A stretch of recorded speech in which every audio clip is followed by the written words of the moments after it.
Hey my dear listener, before we start, make sure to subscribe to the channel. Comment down where are you from and what's your time right now. Let's jump into the video. Beginning with Story 1, Heating the Great Castles of Medieval England. For anyone who's ever walked through the remains of an old English castle, perhaps Windsor, Bodiam, or Alnwick, one of the first things you may notice, even in summer, is the cold. The very walls seem to exhale centuries of damp and chill. Now imagine that in winter, with the winds of December slicing across moors and fens.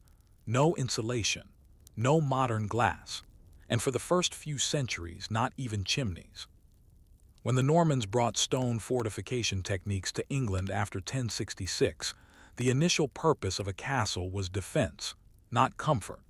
Keeps were built tall and thick, their small slitted windows designed to keep out arrows, not the cold. Heating such spaces was not just inconvenient, it was often impossible by today's standards. The heart of warmth, when there was any, was the central hearth. In the earliest castles, this hearth wasn't even built into the wall. It was simply a fire lit in the middle of a large room, often on a stone slab or a layer of sand. The smoke rose upward not through a chimney, but through a simple hole in the roof called a louver. The hole was theoretically enough to let the smoke escape, but in practice, much of it stayed trapped, swirling around the room in a dense, stinging haze. Your eyes would burn before your fingers warmed. And yet this hearth was a central feature of daily life, not just for heat, but for cooking, drying clothes, and even political gatherings. You would sit around it for hours. The closer you sat, the warmer you were, but also the more likely your clothes would smell of smoke or even catch stray sparks. Some hearths were surrounded by low stone barriers or metal fire dogs to contain logs and embers. Eventually, fireplaces began to be built into walls, with flues leading upward. But for much of the 11th to 13th centuries, many castles still relied on that smoky, central blaze. The heat it generated rarely spread far beyond its glow. Even the nobility, wrapped in furs and cloaks, rarely had what we'd consider true warmth. The Great Hall, the most important communal space in a castle, could be enormous, up to 70 or 80 feet long, and unless it had a large, well-tended fire, it remained cold and damp. The stone floors, even covered with rushes or straw, leached chill through the soles of leather shoes. Your only real source of personal warmth was your clothing. So people layered. They layered undergarments, woolen tunics, surcoats, and cloaks, linen next to the skin, then wool, then fur. It wasn't rare to wear several layers to bed, but clothing alone was never quite enough. Interestingly, it was daily rhythms that kept people warm. Movement was essential. Servants had chores. Nobles moved between chambers. And because the cold was so pervasive, even conversation became a shared ritual near the fire. People physically congregated for warmth. In essence, social life revolved around the heat source. As you picture this, imagine a family of 10, nobles and retainers, seated around a low-burning hearth, the smoke curling upwards to darken the wooden beams overhead. Beyond the firelight, the edges of the room remain cold. You can see your breath. A servant adds another log. Another refills the wine jug room temperature, which in this case is barely above freezing. And yet this was normal. Some castles began experimenting with more sophisticated methods. Wall fireplaces became more common in private chambers. These had small hearths and flues, often just big enough to warm a modest space barely, but it allowed for privacy, a luxury. By the 14th century, larger castles had multiple fireplaces, though always limited by fuel costs. Firewood had to be harvested, dried, and stored. In some regions, it became scarce. Deforestation near castles became a real issue. Fuel rationing began to emerge. Nobles might limit fires to only certain rooms. Servants might not get a fire at all. Instead, they'd sleep near the kitchens, where residual heat offered some relief. Even animal body heat, dogs, livestock, or sharing a bed with another person was part of the equation. Yet despite all these measures, most of the castle remained cold through winter. Windows with their wooden shutters were closed tightly, but without glass until much later. Drapes and tapestries were hung not just for decoration, but as insulation. Thick woolen wall hangings blocked drafts. Rugs were laid across stone floors. Beds had curtains, thick, layered curtains to trap body heat. The four-poster bed, often romanticized, was a practical invention, a structure to keep you warm, not just to look grand. Inside, under heavy woolen blankets, you'd find feather mattresses, fur throws, and even heated stones or bricks wrapped in cloth to keep toes from freezing. Still, with all this, waking up often meant stepping out into frigid air. Water jugs froze overnight. Breath fogged the air. People dressed quickly. Morning fires had to be rebuilt from embers. The cold never left. It simply receded for a while like a tide. And so the people of the castles developed not just methods but habits to survive winter. They accepted the cold, layered against it, and clustered near warmth. They slept close. They ate warm stews. They lived with smoke. And over centuries they adapted their architecture, their schedules, and their expectations to live with the freeze. But what happens when castles grew larger, and when royal expectations for comfort began to outpace medieval technology? As the centuries turned, castles transformed from purely defensive structures into more complex multifunctional residences.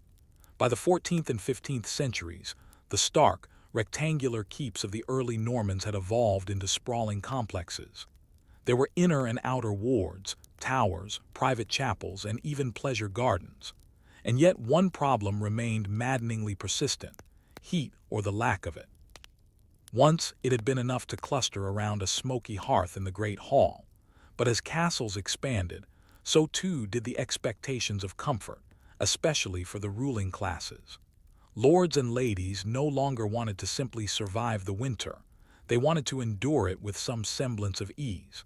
And that meant rethinking how warmth was distributed throughout the castle's stone arteries. The rise of the wall fireplace. Around the 13th and 14th centuries, architects and masons began to incorporate wall fireplaces into residential chambers. Rather than a central hearth, these were recessed into the masonry itself, and featured a flue to carry smoke away, an enormous improvement in air quality. At first, only the most important chambers had these luxuries: the lord's solar, private bedrooms, and later guest quarters. The fireplaces were often ornately carved and lined with stone or tile, yet their warmth was highly localized. Only those seated directly in front of the fire received its benefit. A few feet away, the chill returned. Even with a roaring fire, heat simply bled into the stone, absorbed by thick walls or escaping through cracks in the masonry. Without insulation, the room's temperature would dip quickly once the fire died down. But there was a social consequence to this architectural innovation. By dividing heat into separate rooms, the castle's communal lifestyle began to fragment. Nobles and high-ranking guests now had private warmth, a form of luxury and status. Servants, however, still relied on residual heat from kitchens or communal fires. Thus, warmth became a mark of hierarchy. The chimney, a revolution in vertical comfort. The widespread use of the chimney was one of the most transformative developments in medieval heating. Though early forms had existed in Roman times and again in some Norman structures, it wasn't until the 14th century that chimneys became a common feature in English castles. With a chimney, smoke could be channeled upward and out, allowing for a cleaner, more efficient burn. This made it safer to build fires in upper stories, where smoke would have previously choked occupants. Multi-floor castles could now have fireplaces on several levels, feeding into a shared flue system. Yet even chimneys had their drawbacks. They required regular maintenance. A buildup of soot or creosote could lead to chimney fires, a risk in structures largely built from timber and thatch above the stone base. Moreover, because heat naturally rises, lower rooms would remain cold unless specially designed with drafting strategies, like flues rooted in ways to retain heat longer or fireplaces that radiated into adjacent rooms. Some castles experimented with back-to-back fireplaces, built into the same wall but heating separate rooms. Still, none of these improvements solved the core issue. The amount of heat lost to the environment was tremendous. Fueling the fire, the economics of warmth. Heating a castle was not only a logistical problem, it was an economic burden. Firewood had to be sourced, often from forests owned by the lord and managed with care. Wet or green wood was almost useless. Ash and oak were prized. In large estates, a woodward or forester was employed to oversee timber supplies. Wood had to be cut, seasoned for a year or more, transported and stored in dry sheds. And the larger the household, the more insatiable its appetite for fuel. An average-sized hearth might consume a wagon load of firewood in a single week during midwinter. Multiply that by a dozen fireplaces, and even the wealthiest households began to feel the strain. In regions where wood was scarce, coal began to be used. In northern England, near Newcastle and Durham, sea coal was burned, but it had a foul smell, smoked heavily, and was largely avoided by the aristocracy until improved flues could vent it more effectively. Servants often bore the brunt of fuel conservation. Fires in their quarters were rare. Instead, they relied on body heat, layered bedding, and placement near warmer rooms like kitchens, stables, or pantries. In fact, sleeping near animals was not uncommon for the lowest ranks of castle inhabitants. Furnishings and fabric, passive warmth strategies. While architectural heating systems were primitive by modern standards, castle inhabitants developed passive strategies to retain what little warmth existed. Tapestries and wall hangings weren't just decorative. Made from wool or heavy linen, they helped block cold drafts that seeped through stone walls. Canopy beds with thick curtains created microclimates around sleeping bodies. Enclosed in layers of fabric, a person could trap their own body heat to survive frigid nights. Rush matting on floors added a layer between skin and stone. These were often changed seasonally to prevent rot and insects. Clothing layers were essential. Nightwear might include woolen stockings, linen shifts, padded caps, and even gloves. Bed warming pans, metal containers filled with coals and swirled between the sheets, became more common by the 15th century. These were delicate to use, as a careless hand could ignite the bedding. Many of these techniques were practical and cheap, yet they also illustrate the ingenuity of daily medieval life, where comfort had to be earned, not expected. Winter schedules and daylight rules. In winter, the very pace of life slowed. With only a few hours of daylight and limited artificial light, people rose late and went to bed early. Activities were condensed to the warmest parts of the day. Even the king's court curtailed its usual ceremonies during the coldest months, preferring to settle in one location until spring. Meals shifted toward hearty, warming foods: stews, roasted meats, porridge, and ale. Cold drinks were avoided. Warmed wines or spiced ales were popular, especially for guests. Court entertainments were held in the Great Hall, where fires could be lit and people could gather. Singing, storytelling, and even indoor games became methods not just of entertainment, but of maintaining circulation and warmth. But as we move into the late medieval period, the rise of the Tudor dynasty and early Renaissance thinking began to shift how castles were conceived altogether. Comfort became a design goal, not an afterthought, and with that came a new wave of architectural innovation, heating systems that went beyond simple fireplaces and smoke holes, systems that hinted ever so slightly at the modern era to come. But what did those systems look like? And how close did medieval engineers come to reinventing ancient Roman heating brilliance? By the 15th and 16th centuries, something had begun to shift within the heavy stone walls of England's great castles. The old medieval fortresses, drafty, cold, smoky, were beginning to feel outdated. No longer were castles built purely for defense. The nature of warfare had changed, and with it, the demands of domestic architecture.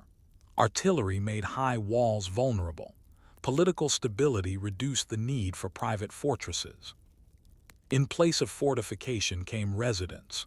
The castle, once a bulwark against siege, became a statement of wealth, power, and refinement. With these new priorities came a rising interest in something long neglected: comfort. And central to comfort then as now was the ability to keep warm. The Roman example, lost and almost forgotten.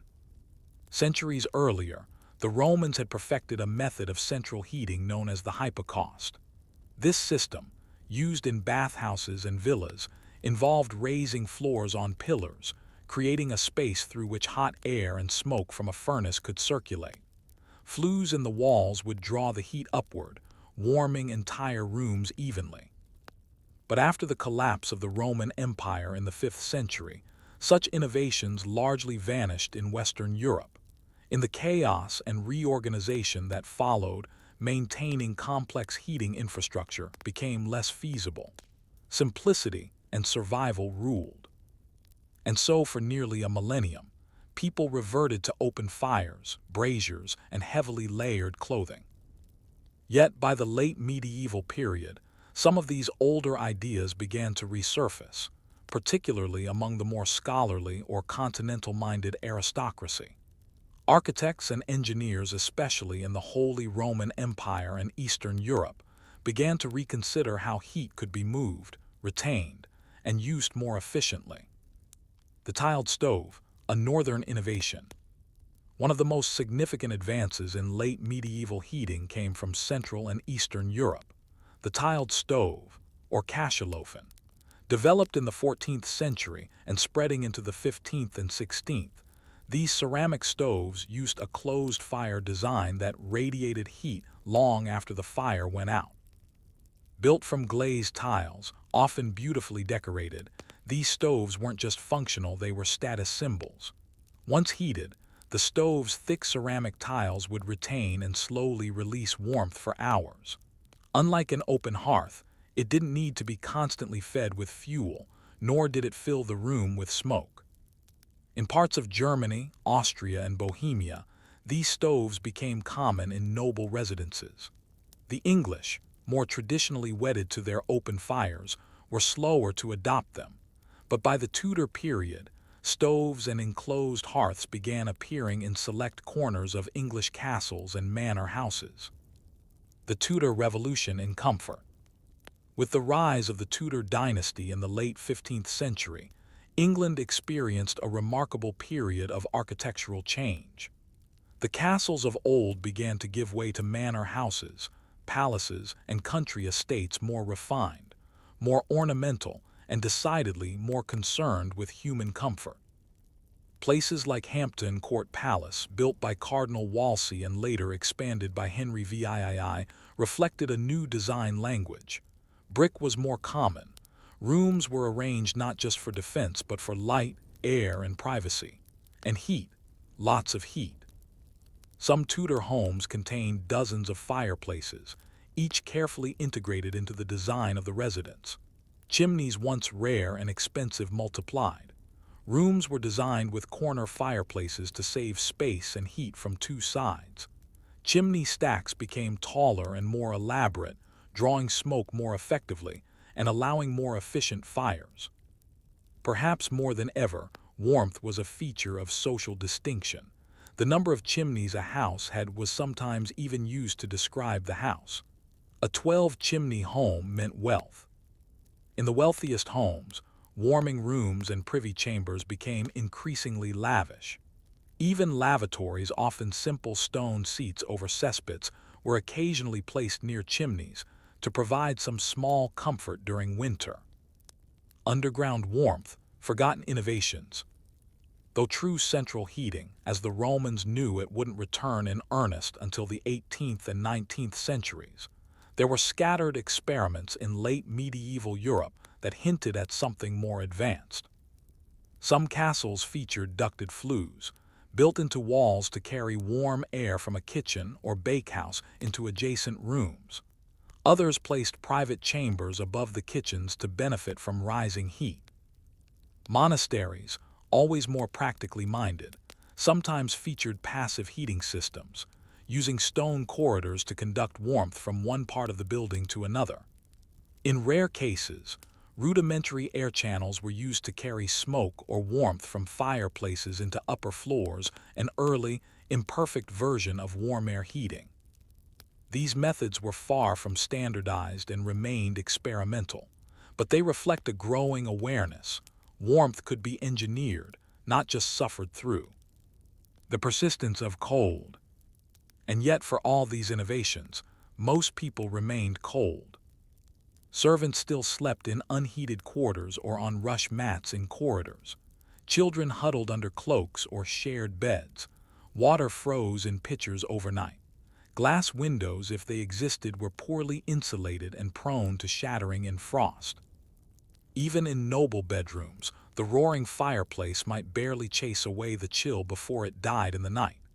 In many homes, it remained common to wear your cap to bed, to pull your blankets up to your nose, and to dread the moment you had to leave the warmth of the sheets in the morning. The daily routines of winter life were built around the cold. Fires were lit early. People gathered for meals in the warmest part of the house. Doors were kept shut. Tapestries were checked for drafts.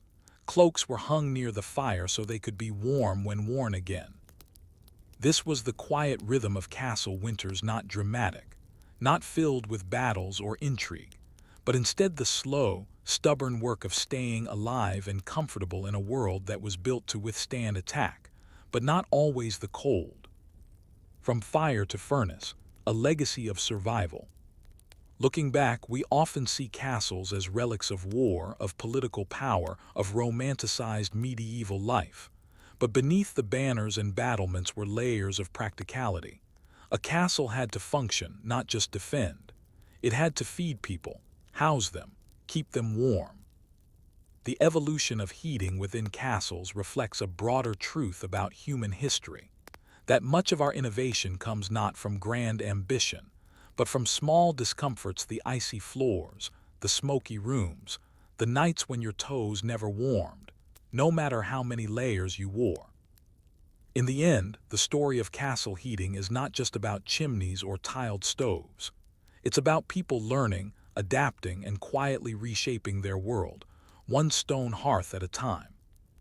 And so, as we leave the flickering hearths of medieval England, one might ask, if it took centuries to warm a single castle, how did entire cities survive the cold before the age of central heating? Story 2. Stone cold: why castle walls made winters worse. You might think that castle walls, often 6 to 12 feet thick, would protect their inhabitants from the chill of winter. After all, isn't stone a solid, impenetrable barrier? Doesn't all that mass hold in warmth? In truth, medieval castle walls did the opposite. They preserved the cold, absorbed it, and radiated it inward like a slow, merciless breath. While castles were wonders of military engineering, they were disasters in terms of thermal comfort. The physics of cold stone. To understand how castles retained cold, you must consider the nature of the materials used. Medieval castles were primarily built from limestone, sandstone, granite, or flint, depending on regional availability. These stones had one thing in common: high thermal mass. A material with high thermal mass absorbs and stores heat or cold. In summer, this could keep a room cooler, but in winter, especially in England, France, and Northern Europe, it had the opposite effect. Once those thick walls became cold in late autumn, they stayed cold for months. And because medieval heating was highly localized, typically just a hearth or fireplace, there was no mechanism to warm up the walls. The fire heated the air near it, but that warm air quickly rose and disappeared into the rafters, leaving your feet numb on stone floors. Touching a wall in January was like pressing your hand to a block of ice. It didn't just feel cold, it seeped into your bones. Wall thickness. built to repel, not retain. Thick walls were essential for defense. Arrows, stones, or later cannonballs were no match for layered masonry. The walls were typically solid through and through, sometimes filled with rubble and mortar between dressed stone facings. But this density had another effect: it eliminated any chance for natural insulation. There were no cavities, no materials to trap heat, no internal barriers to slow heat transfer. Warm air inside a room would immediately begin transferring its energy into the colder wall surfaces. In fact, during the transitional months of autumn, you'd often experience rooms that felt colder inside than it did outside. That's because the stone walls, having absorbed months of summer warmth, were now releasing it slowly but unevenly. As soon as they dipped below the ambient temperature, they began acting like giant refrigerators, leaching warmth from everything around them. Even the tapestries nobles hung to reduce drafts did little to insulate against this deep-set cold. The fabric created a thin layer of air, perhaps slowing the chill by degrees, but it could not prevent the massive stone structure behind it from dictating the climate of the room. Windows, the worst compromise. Medieval castle windows added insult to injury. For defensive purposes, windows were narrow slits, sometimes only a few inches wide. These arrow loops were designed for archers, not for ventilation or light. But in living spaces, as comfort became a concern, windows widened slightly, though not much. The larger they got, the more problematic they became. Glass was a luxury well into the 15th century and beyond, and even when it was available, it was crude and full of imperfections. It didn't insulate, and it often shattered in frost. Most windows were instead covered by wooden shutters, and sometimes oiled parchment. Neither material sealed the opening well, and both let in drafts. In winter, it was common practice to keep windows tightly shuttered for months. Rooms became dim and airless. You either froze with the shutters open, or you choked on smoke and stale air with them closed. The combination of cold walls and drafty windows made every effort to warm a room an uphill battle. Moisture and damp, the cold that clung. One of the most insidious aspects of cold in medieval castles was the damp. Stone walls didn't just radiate cold, they condensed moisture from the air. In unheated rooms, water would drip down walls, sometimes forming tiny ice crystals in corners during severe cold spells. Mold and mildew were common.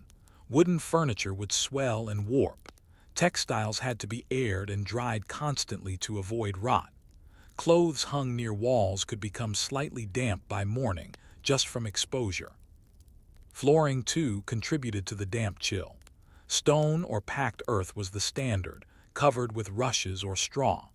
These organic materials were changed infrequently, leading to smell, rot, and chill. Even in castles with flagstone floors, cold would rise up through boots and clothing. The addition of carpets or animal hides helped somewhat, but these were reserved for the rich and rarely found in servant quarters. Tower rooms, the coldest of all. In most castles, the upper floors were colder than the lower. While warm air does rise, medieval castles were too porous and drafty to retain it. Any warm air generated on the ground floor was quickly lost through the open stairwells, roof spaces, and flues. In particular, tower chambers such as those in gatehouses, keeps, or watchtowers were bitterly cold. Their position meant greater exposure to wind, and they were harder to access with firewood.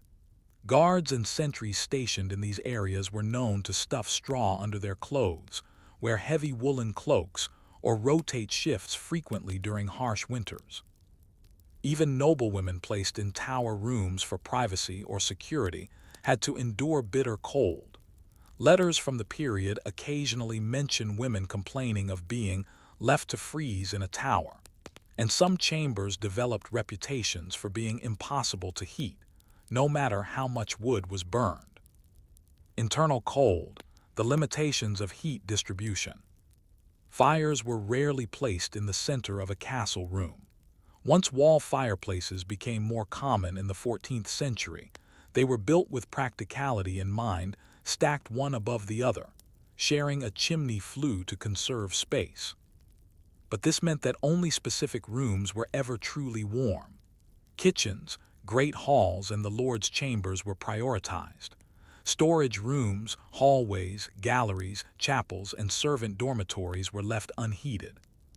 Castles developed thermal hierarchies, where people's rank determined their access to warmth. A noble might have a fire in their private chamber. A servant might share a blanket with 3 others in a room with frost on the inside of the walls. Cold as a way of life. In the end, the freezing interiors of castles were not considered a flaw, they were simply normal. People layered up, adjusted their routines, and developed behaviors to live with the cold. You would wear a woolen nightcap to bed, sleep under 3 or 4 layers of blankets, keep a clay warming pan near the hearth, share your bed with someone or several someones, sit on stools near the fire not for conversation, but survival. Meals were warm not for taste, but because cold food was physically painful to consume. Wine was mulled. Soup was served in heavy wooden bowls. Even beer was often heated. And when all else failed, people simply endured. The cold was a daily companion, one that shaped sleep, social patterns, and architectural design. But what happens when architectural preferences and climate collide? What of those who built castles in the frozen reaches of northern Europe, where the cold was far more severe and survival required more than just stone and fire? If winter was harsh in England or northern France, it was something else entirely in the far reaches of Scandinavia, the Baltic regions, Poland, and the Teutonic territories of the medieval East. Temperatures routinely plunged below freezing for weeks or even months. Snowfall could block roads, isolate villages, and seal castle gates shut. In this frigid climate, stone was still the primary material of defense.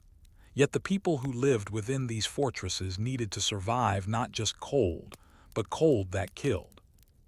This is the story of how the castles of the North adapted, or didn't, to the icebound realities of winter. The Teutonic Order and their cold castles. Nowhere was the marriage of military architecture and deep winter more prominent than in the lands of the Teutonic Knights. These warrior monks built formidable castles across modern-day Poland, Lithuania, and Estonia, regions known for long, harsh winters. Their crowning achievement was Malbork Castle, Marienburg, constructed in the 13th century. It became the largest brick castle in the world and the headquarters of the Teutonic Order. But grandeur didn't equal comfort. Despite its imposing design, Malbork and other northern castles still faced the same problems as their southern counterparts: cold walls, poor insulation, and inefficient heat distribution. But unlike in England, where winters were damp and chill, in the Baltic region, cold could be lethal. So how did these castles attempt to manage? Adapting materials, brick and tile.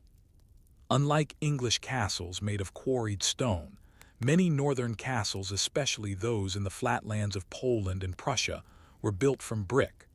Brick had a slightly higher insulating quality than stone, and it was often locally available where stone was not.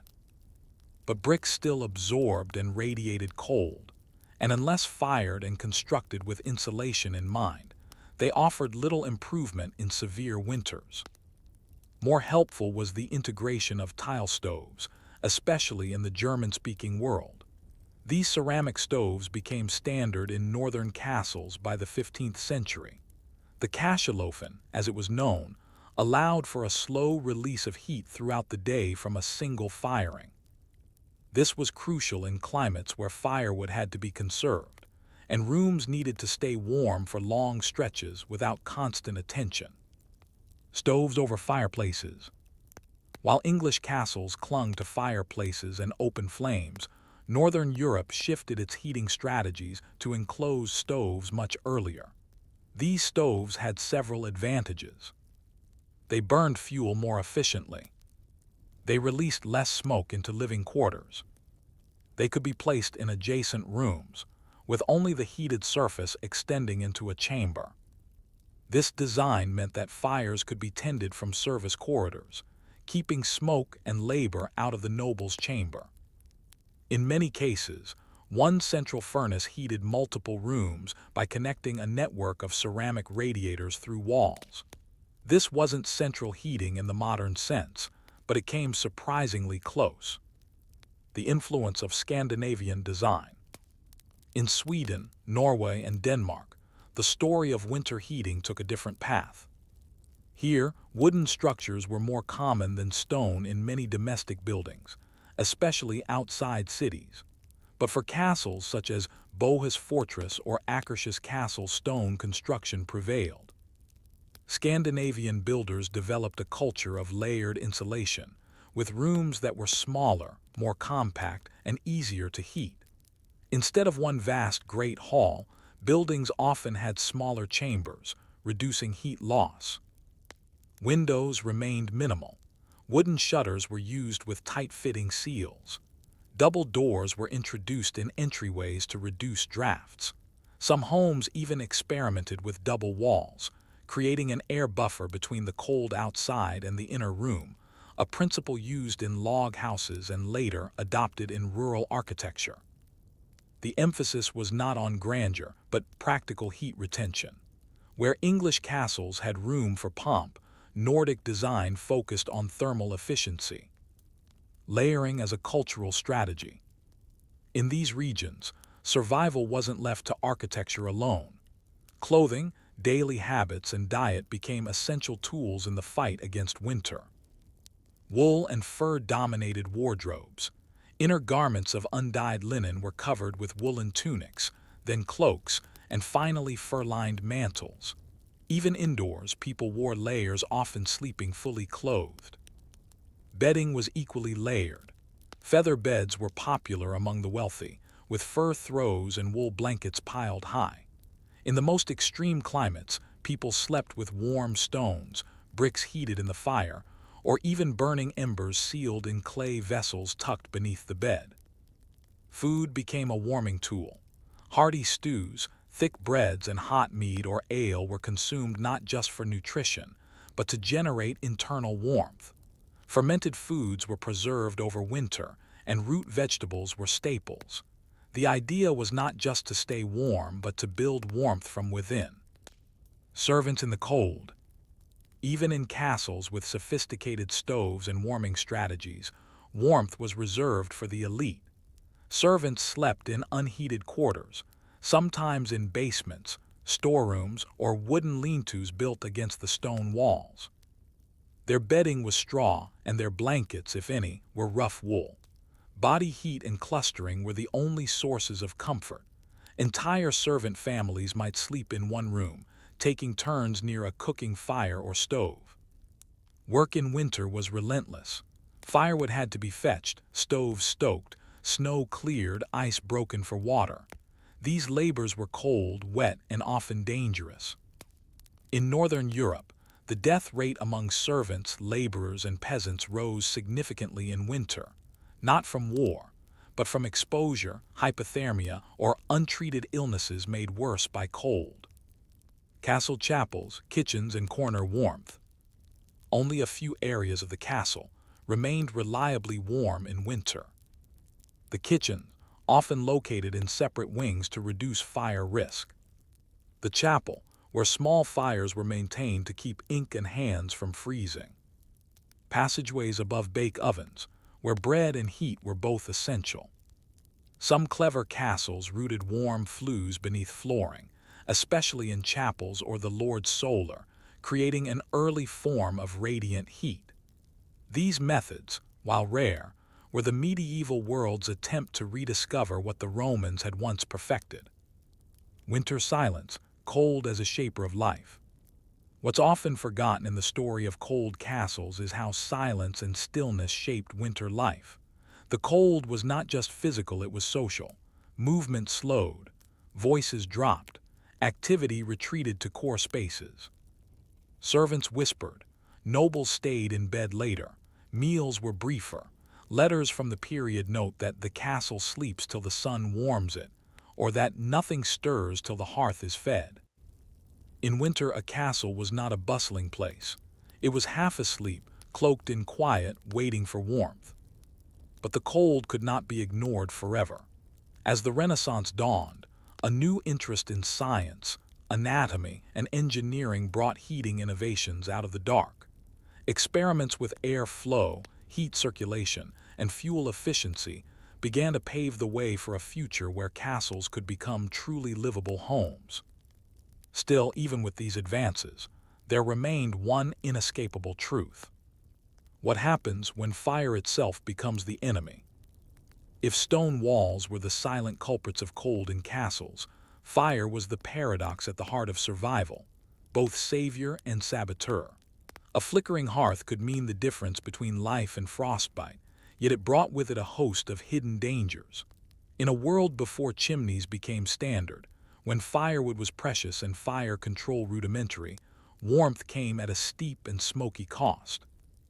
As the Middle Ages progressed, fire's role in castle life became more complicated.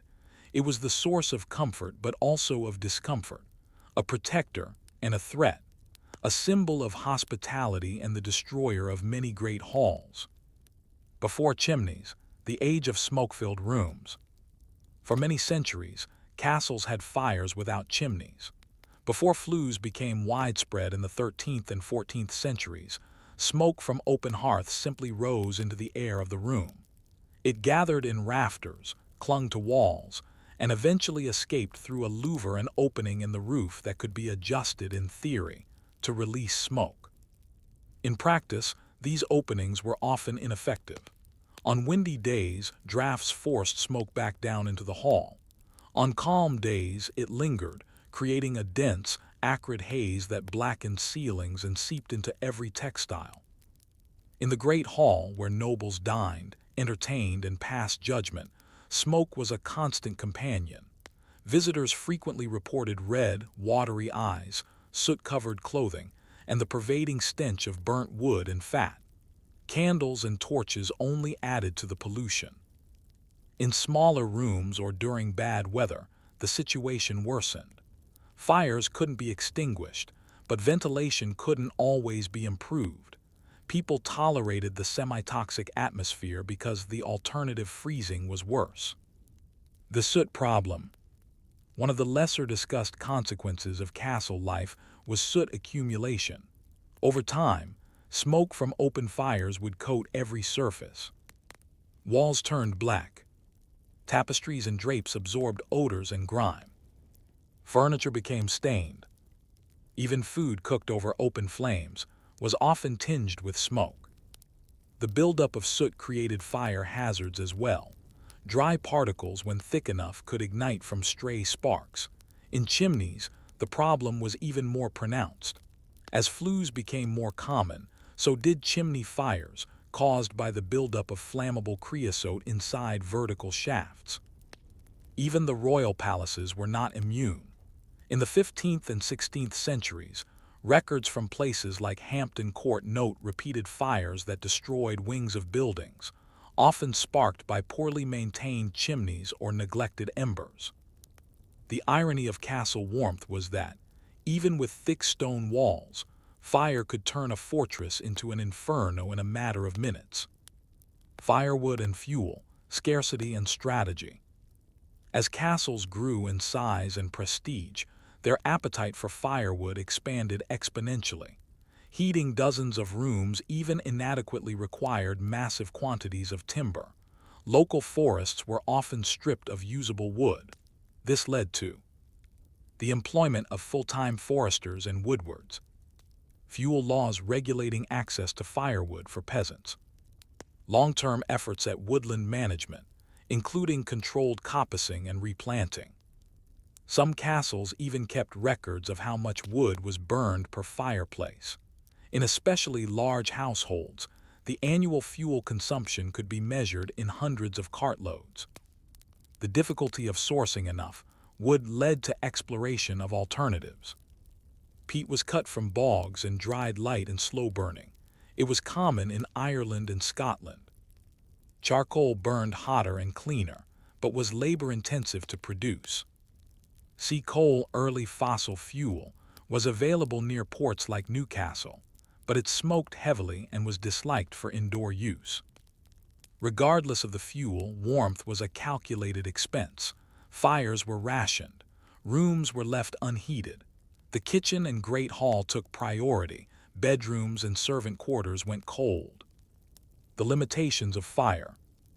While a well-managed fire could take the edge off a freezing room, it did little for internal climate control.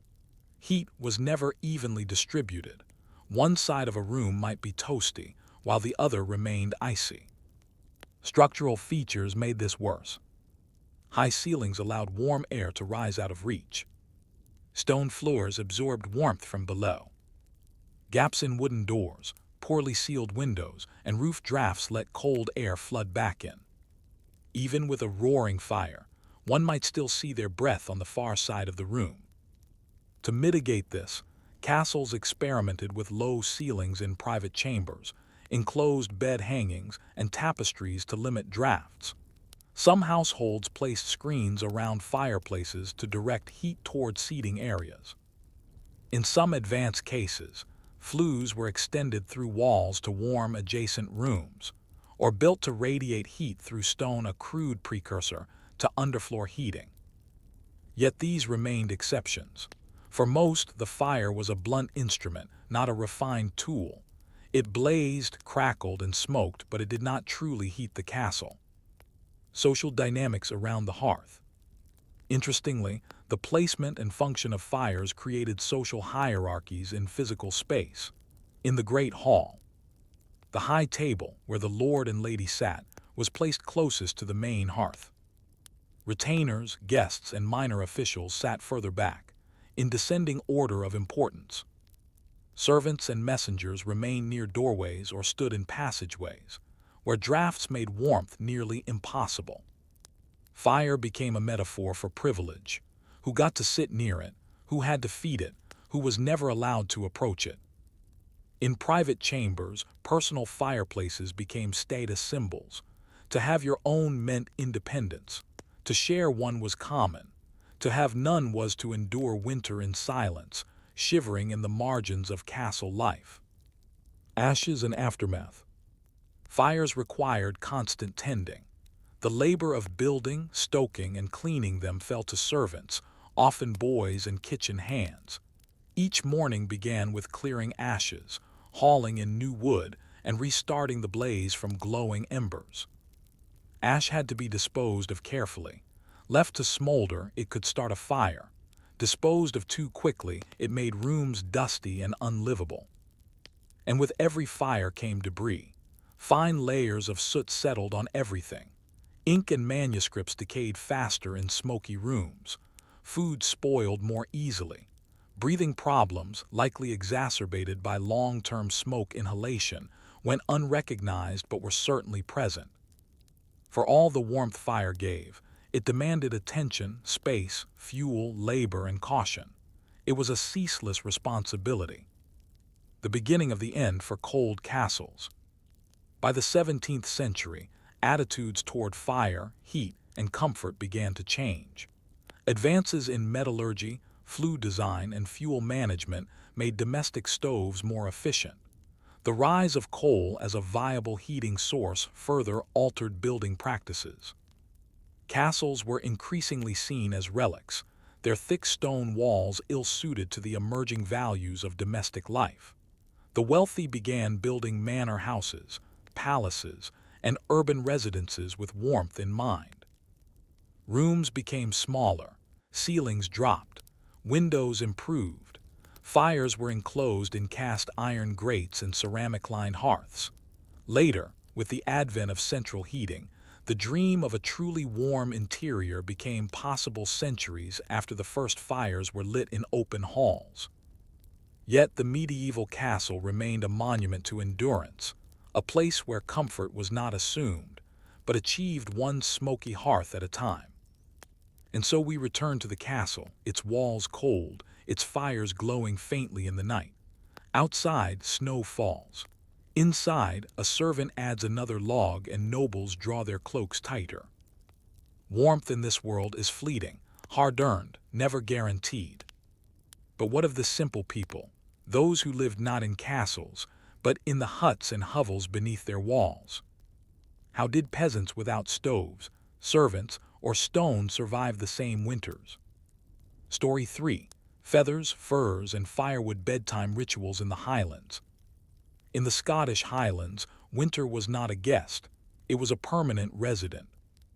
Long before central heating or woolen duvets, and far removed from the stone castles of noble lords, Highlanders braced themselves for biting winds, heavy snows, and bone-deep cold that made every night a challenge in survival. Unlike castles massive and inefficient, yet still equipped with firewood, servants, and at least some stone insulation, Highland homes were built for necessity, not grandeur. These were the black houses, cruck-framed cottages, and dry stone dwellings scattered across valleys and mountains, places where warmth was precious, and every evening was a calculated effort to stave off freezing. This is not the story of wealth or war. It is the story of bedtime as a survival ritual, of soot, skin, smoke, and sleep. The Black House, humble, smoky, and resilient. The typical Highland peasant dwelling, especially in the Hebrides and other exposed regions, was the Black House, named not for its color, but for the layers of soot that coated its interior walls. Constructed from dry stone walls, often double-layered with turf packed in between, the Black House was low to the ground, with a heather-thatched roof weighed down by ropes and stones to resist fierce winter winds. The doors were small and low, so low that even children had to stoop to enter, designed to reduce drafts and retain heat. Windows were almost non-existent. A single wooden shutter or oiled skin might be the only source of daylight. The goal was not beauty or comfort, but enclosure to trap every ounce of warmth generated by the central hearth. There was no chimney. Instead, smoke from the open peat fire in the center of the floor rose into the rafters, eventually escaping through the thatch or a small hole in the roof. But before it left, it coated everything: the walls, the timbers, the blankets, the food, the lungs. Yet that same smoke had an unintended benefit. It preserved the roof timbers, kept insects at bay, and even helped dry meats and fish hanging in the rafters. The central fire and bedtime sequence. In these homes, the fire was the undisputed heart of the household. Families would begin preparing for bed not by washing up or relaxing, but by tending to the ritual of the fire. Every night the embers were carefully banked, covered in ashes to prevent them from burning out completely. In Gaelic, this practice was called smalad and tain, or smoring the fire. It was a sacred act, often accompanied by whispered prayers or blessings. The fire must survive the night, or else reigniting it the next day would be a dangerous task, especially if neighbors were distant and flint unreliable. Once the fire was quieted, families moved to bed. Sleeping quarters, shared, compact, and functional. Most Highland homes had no separate bedrooms.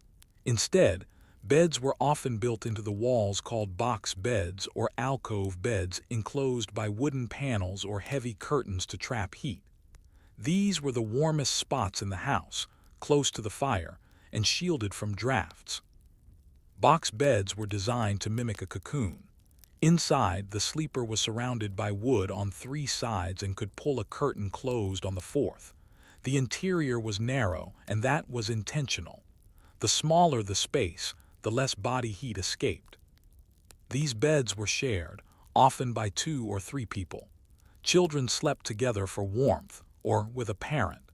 Elderly relatives might share a space with the youngest in the family, ensuring everyone contributed warmth. For bedding, families used a combination of straw-filled mattresses, woolen blankets, animal hides, especially sheepskins and deerskins, occasionally feather-stuffed bolsters, though these were rare among the poor. Pillows were often bundled clothing, and many went without. Clothing as insulation. Going to bed fully dressed was not a sign of laziness, it was survival instinct. People wore their day clothes, sometimes adding extra layers for the night. Thick woolen hose, linen undergarments, and knit caps known as mutches, and if available, cloaks or plaids, which doubled as both clothing and blankets. It was not unusual to sleep with boots still on, especially if they were needed again early in the morning or if they added insulation. Children often wore a single long shirt or gown, while infants were swaddled tightly and placed closest to the warmest sleeper in the group. Sleeping with the animals. Perhaps the most striking part of bedtime in Highland homes was the presence of livestock indoors. Many black houses were shared between humans and animals, divided only by a low partition. On one side, the family.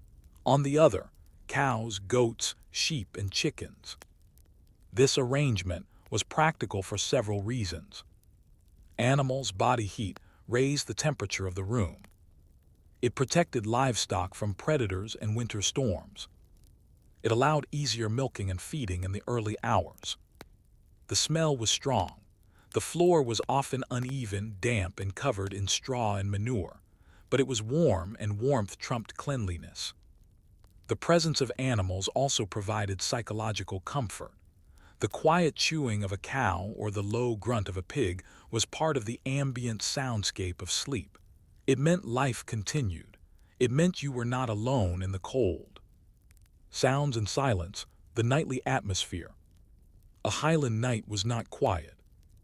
Wind whistled through thatch, rain tapped or pounded on the roof, the fire hissed and crackled, a goat stirred, a child coughed, occasionally a dog barked at something unseen in the dark. But through it all, there was an overwhelming sense of stillness, not of silence, but of routine. This was how it was. This was how it had been for generations.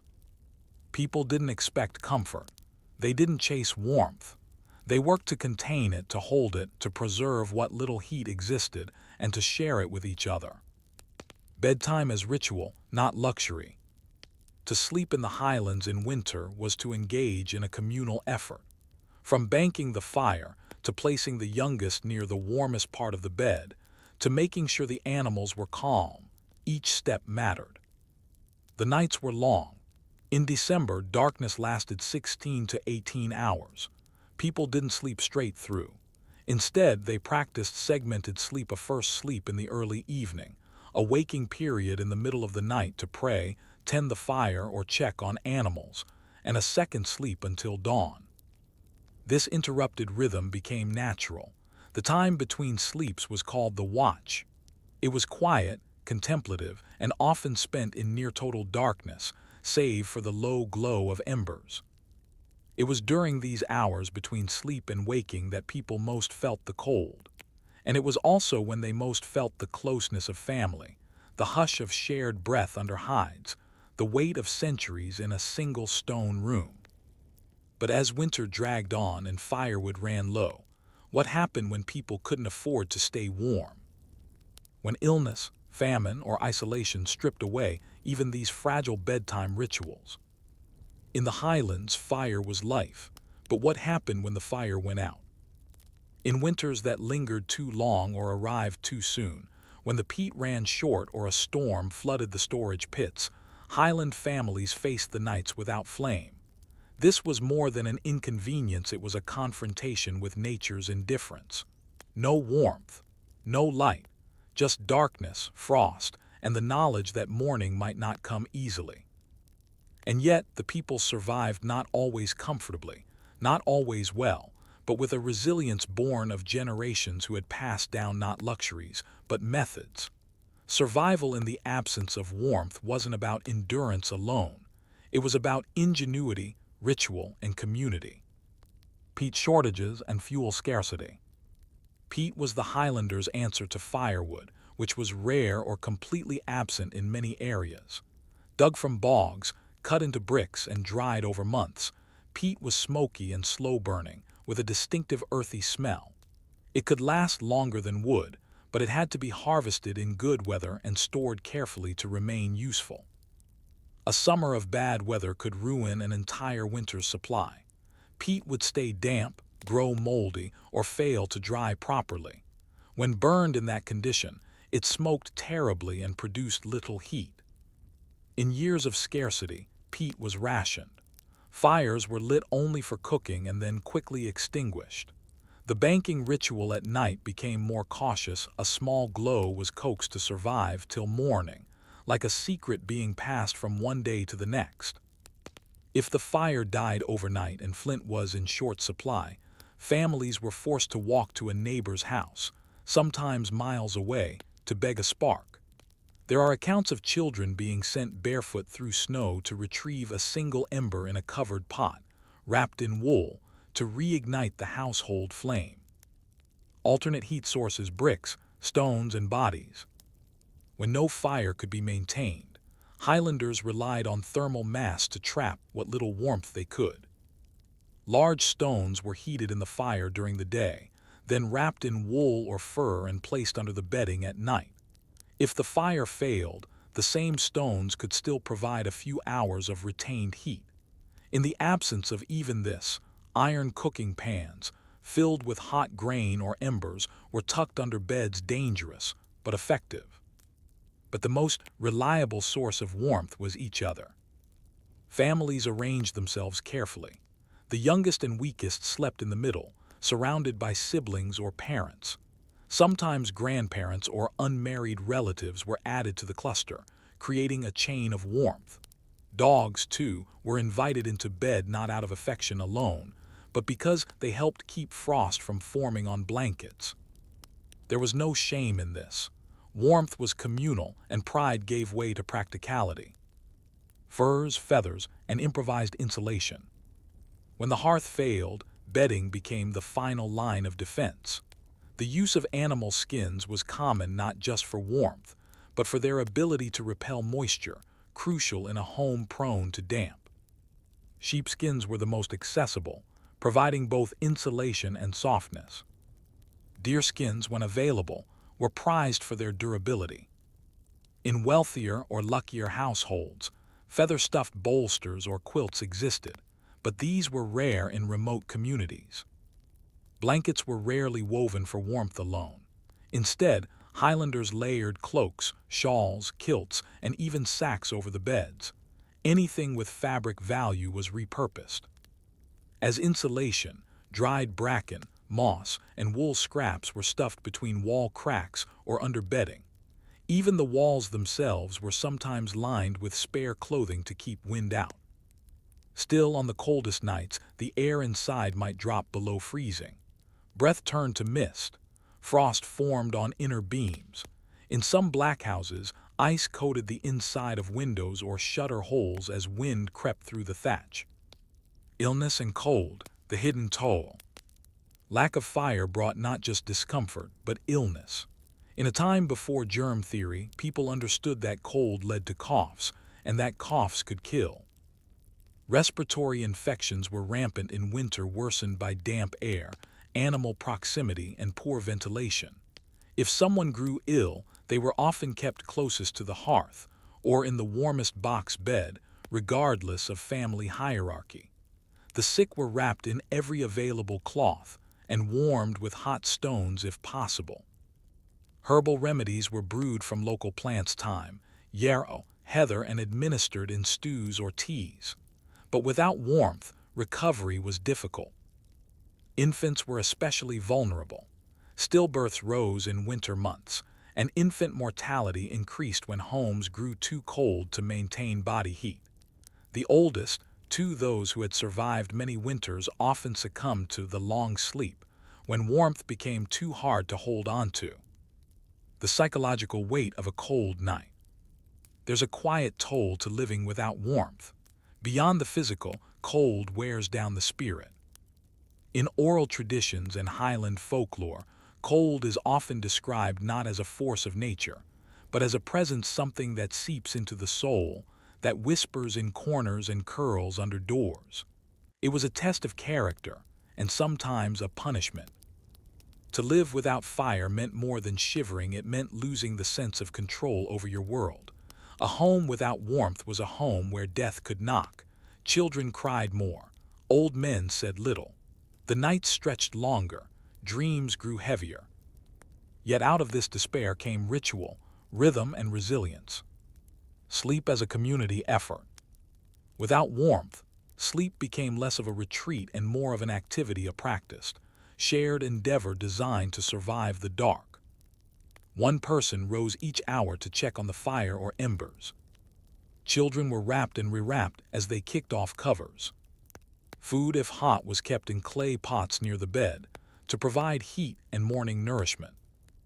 Night prayers became longer, often focusing on protection from cold, wolves, and sudden death.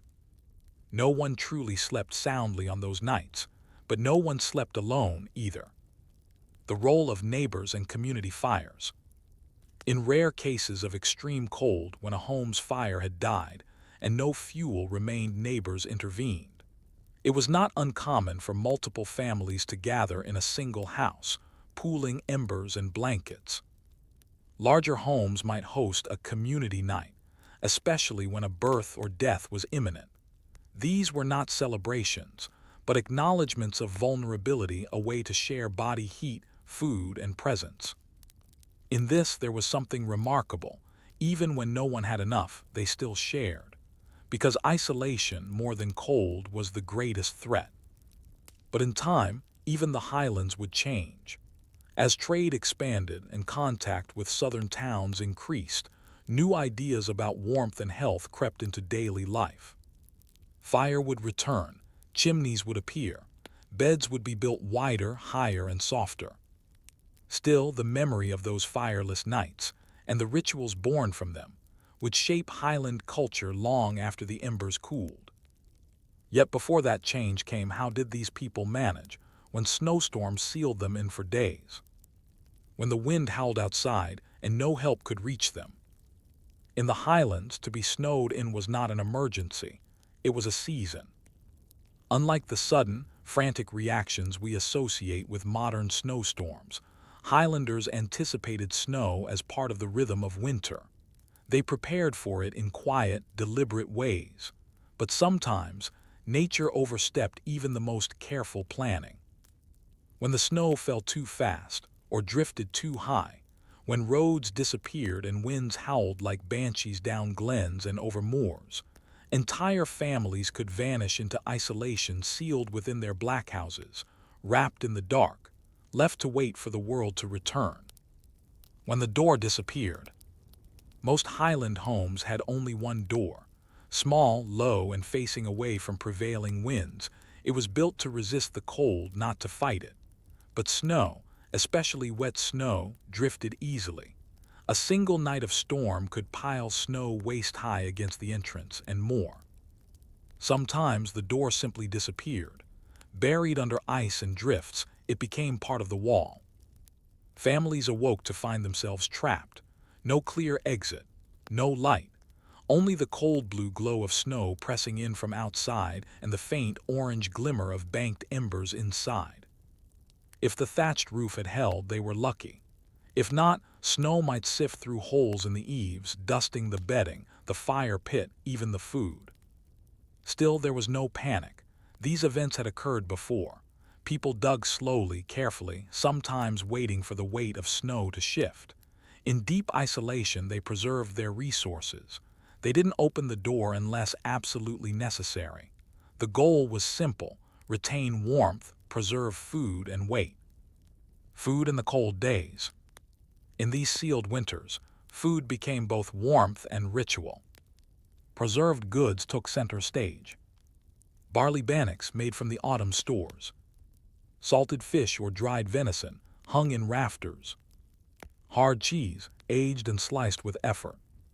Stews, if there was fuel enough to heat them, made from oats, roots, and bits of preserved meat. If cooking was too fuel-intensive, food was eaten cold or lukewarm and always shared. Every bite had value. Parents sometimes went without so that children could eat. Some Highlanders turned to heated broth stones, hot rocks dropped into soup bowls to raise temperature without wasting firewood. It was not perfect, but it helped. A fireless bowl of oats was better than nothing. Nightfall in a sealed world. Without external stimuli, no visitors, no weather reports, no clock's time in a snowbound black house blurred. Night arrived early and stayed late. The light inside came from the glow of the embers or tallow candles, if they had them. Candles were precious and rarely used for illumination alone. Bedtime began not at a set hour, but when the last meal was done and there was no more work to do. Blankets were adjusted. Box beds were entered. Children were gathered in arms. Sometimes songs were sung, Gaelic lullabies, low and slow, or stories told of older winters, of spirits who wandered in the snow, of great ancestors who faced the cold and survived. The oral tradition of the Highlands was rich, and winter was its season. With no books and little light, stories were currency. They passed the hours, calmed fears, and connected generations. The fire that must not die.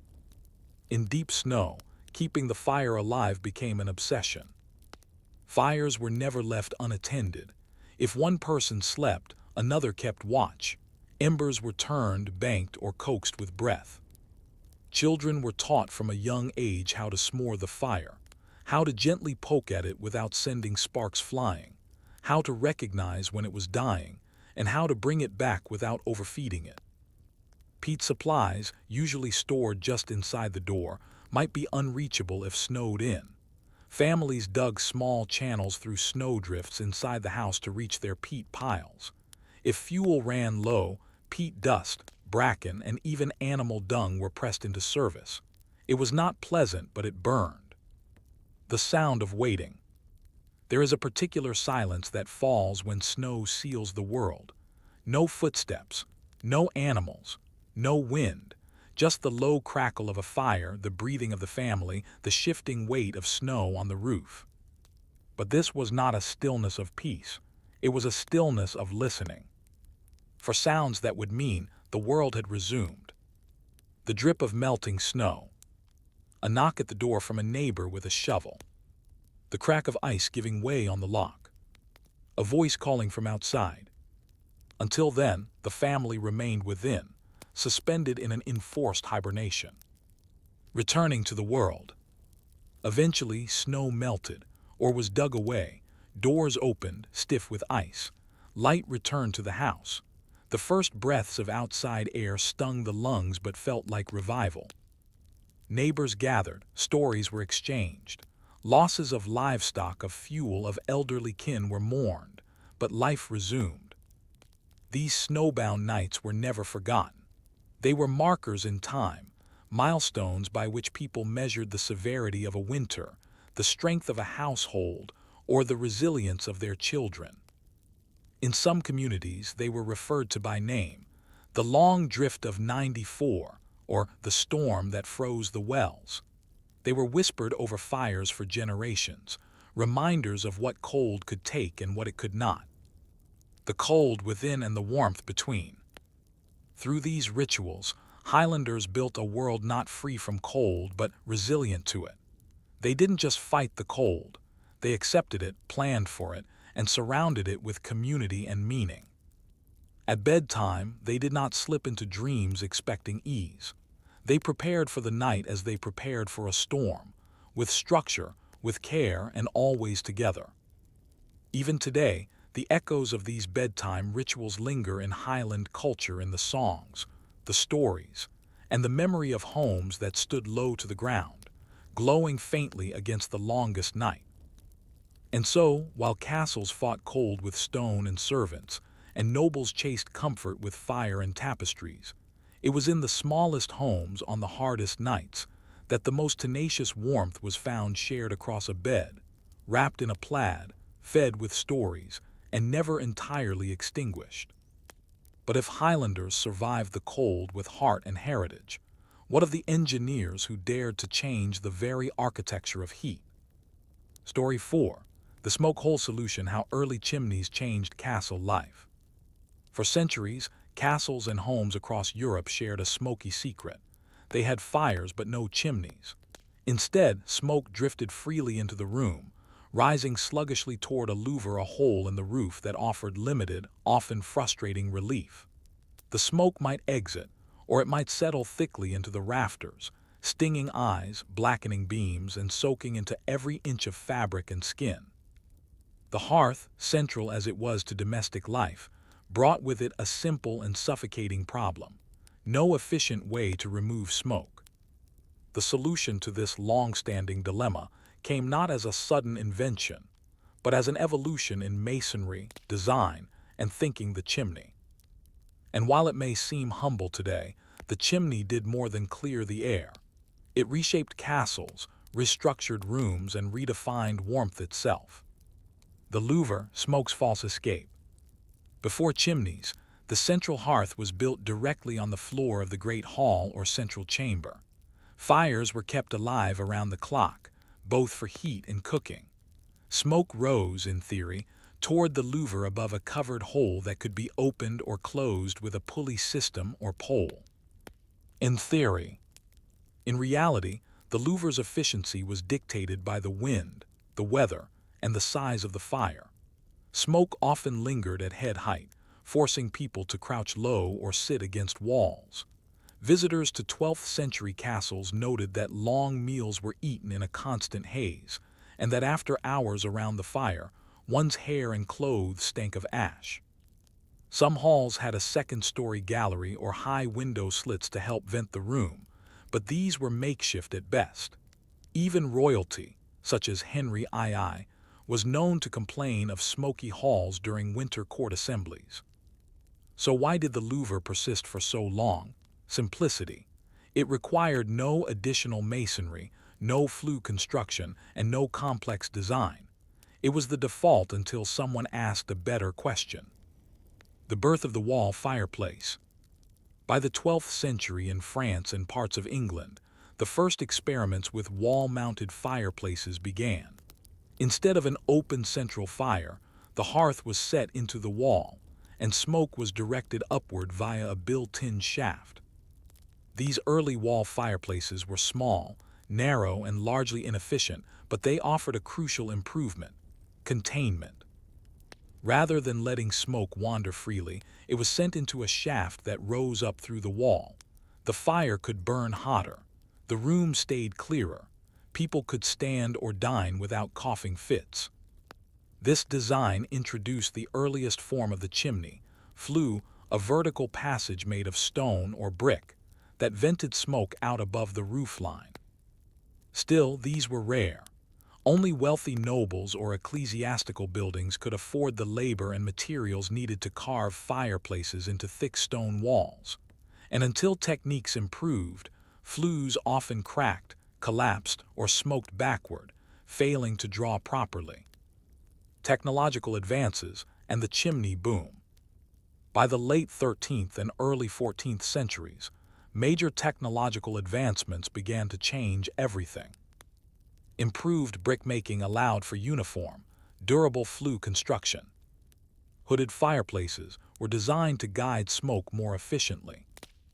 Builders developed the corbelling technique, which created support for flues without damaging structural integrity. These developments made chimney construction more reliable, scalable, and safer. Soon, chimneys began to appear in more rooms. The Lord's solar private chamber, kitchens, guest rooms, and even servants' quarters in wealthier households. By the time of Edward III's reign in England, 1327–1377, the chimney was no longer an architectural curiosity, it was a status symbol. Houses and castles with multiple chimneys were celebrated as modern, civilized, and more livable. The social implications of chimneys. The chimney didn't just change architecture, it transformed how people lived. Before chimneys, everyone gathered in one smoky hall. Heat was centralized. Social life revolved around a single fire. With chimneys, rooms could be heated individually. Families began to sleep separately, each in their own warmed space. Noblewomen, previously confined to shared chambers, now had private rooms with their own fireplaces. Specialized rooms emerged, libraries, studies, and guest chambers, each with a chimney and hearth.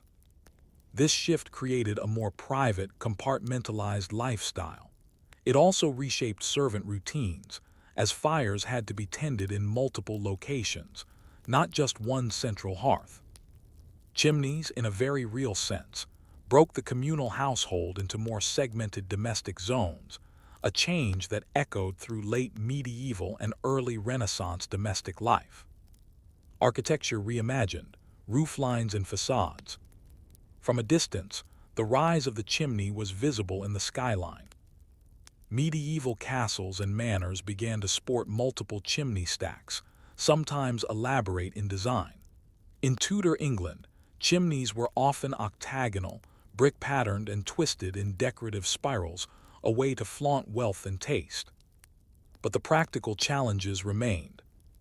Chimneys needed regular cleaning to avoid soot fires. Poorly designed flues leaked smoke back into the room. Rain and snow deteriorated mortar over time, requiring maintenance. Still, these were manageable compared to the overwhelming discomfort of life without them.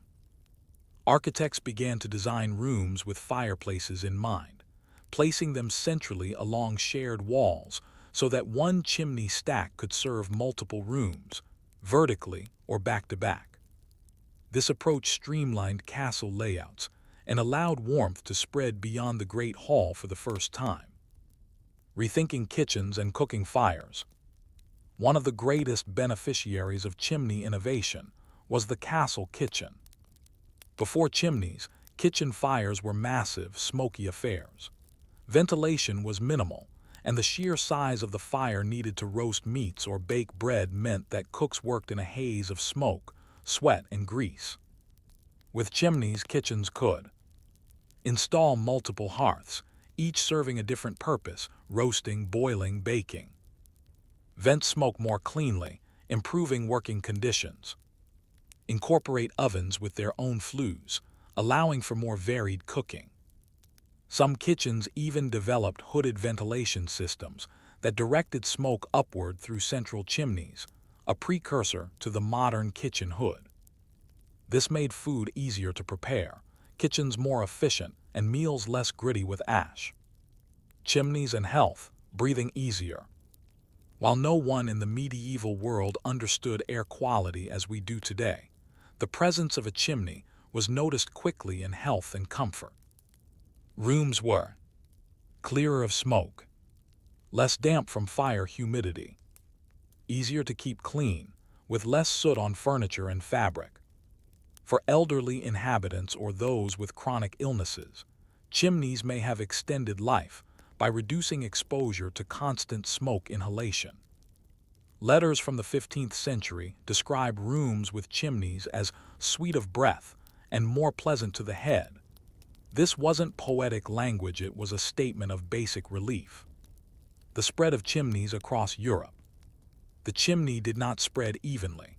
While England, France, and the Low Countries adopted the design rapidly in wealthier circles, other regions were slower. Italy, with its milder winters, saw slower adoption. In parts of Scandinavia, ceramic stoves remained preferred over open fires. Rural areas continued using open hearths and smoke holes well into the 17th century. But by 1500, the chimney was well established across northern and western Europe. In castles, manor houses, and eventually even urban dwellings, it became a hallmark of modernity. A quiet revolution in stone. Few inventions have so quietly transformed daily life as the chimney. It improved air, enabled private rooms, enhanced cooking, and made multi-story heating possible. It did not end. The cold castles still remained drafty, stone-walled, and prone to losing heat, but it changed the experience of warmth, allowing it to rise, linger, and be shared in new ways. And yet, the chimney wasn't just a solution, it was a beginning. A step toward engineered heating, toward the science of comfort, and toward new questions about how warmth could be contained, directed, and preserved. So as we follow the smoke up and out into the air, another thought arises. What if the secret to surviving winter wasn't heat at all, but the design of the walls themselves? Story 5. Tiled stoves and terracotta warmth, the quiet comforts of Eastern Europe. In the long winters of Central and Eastern Europe, across the frost-bitten plains of Bohemia, the forests of Austria, and the highlands of Hungary, survival didn't depend on roaring flames or drafty chimneys. It depended on something subtler, quieter, and far more efficient: the tiled stove. Known across the region as the Kasselofen in German-speaking lands, the Kachlava in Slovak, or the Pike Kaflui in Polish, this brilliant device transformed how people heated their homes. More than a heater, the tiled stove was a marvel of thermal retention. Its purpose wasn't to produce light or flickering ambience, it was to hold heat, release it slowly, and do so without smoke, noise, or constant fuel. In the story of how people kept warm through the longest, coldest nights, the tiled stove stands as a quiet revolution, an engineering solution as elegant as it was essential. The principle of the tiled stove. Unlike open hearths or fireplaces, the tiled stove operated on the principle of radiant heat. A small fire was built inside a masonry core, often surrounded by ceramic tiles. Once heated, the thick ceramic or brick structure absorbed that heat, then radiated it outward for hours, sometimes all night long after the flames had died. This design had several immediate advantages. Efficiency: less fuel was required overall. Longevity: heat lingered well into the next day. Safety: no open flames in sleeping quarters. Clean air: smoke was directed through long flues and out of reach. In the cold regions of the Austro-Hungarian Empire, the Carpathians, and parts of the Baltic, tiled stoves became central features of both peasant cottages and noble estates. Their benefits were not just practical, they were transformative. From monasteries to manor houses, the earliest tiled stoves began appearing in monastic buildings in the 11th and 12th centuries. Monks needed quiet, smoke-free spaces to copy manuscripts, store parchment, and preserve wine and herbs. An open hearth was disruptive and destructive.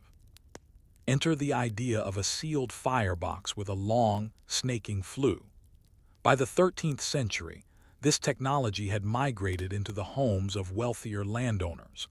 But it was during the 14th and 15th centuries that the tiled stove evolved into a true centerpiece of domestic architecture.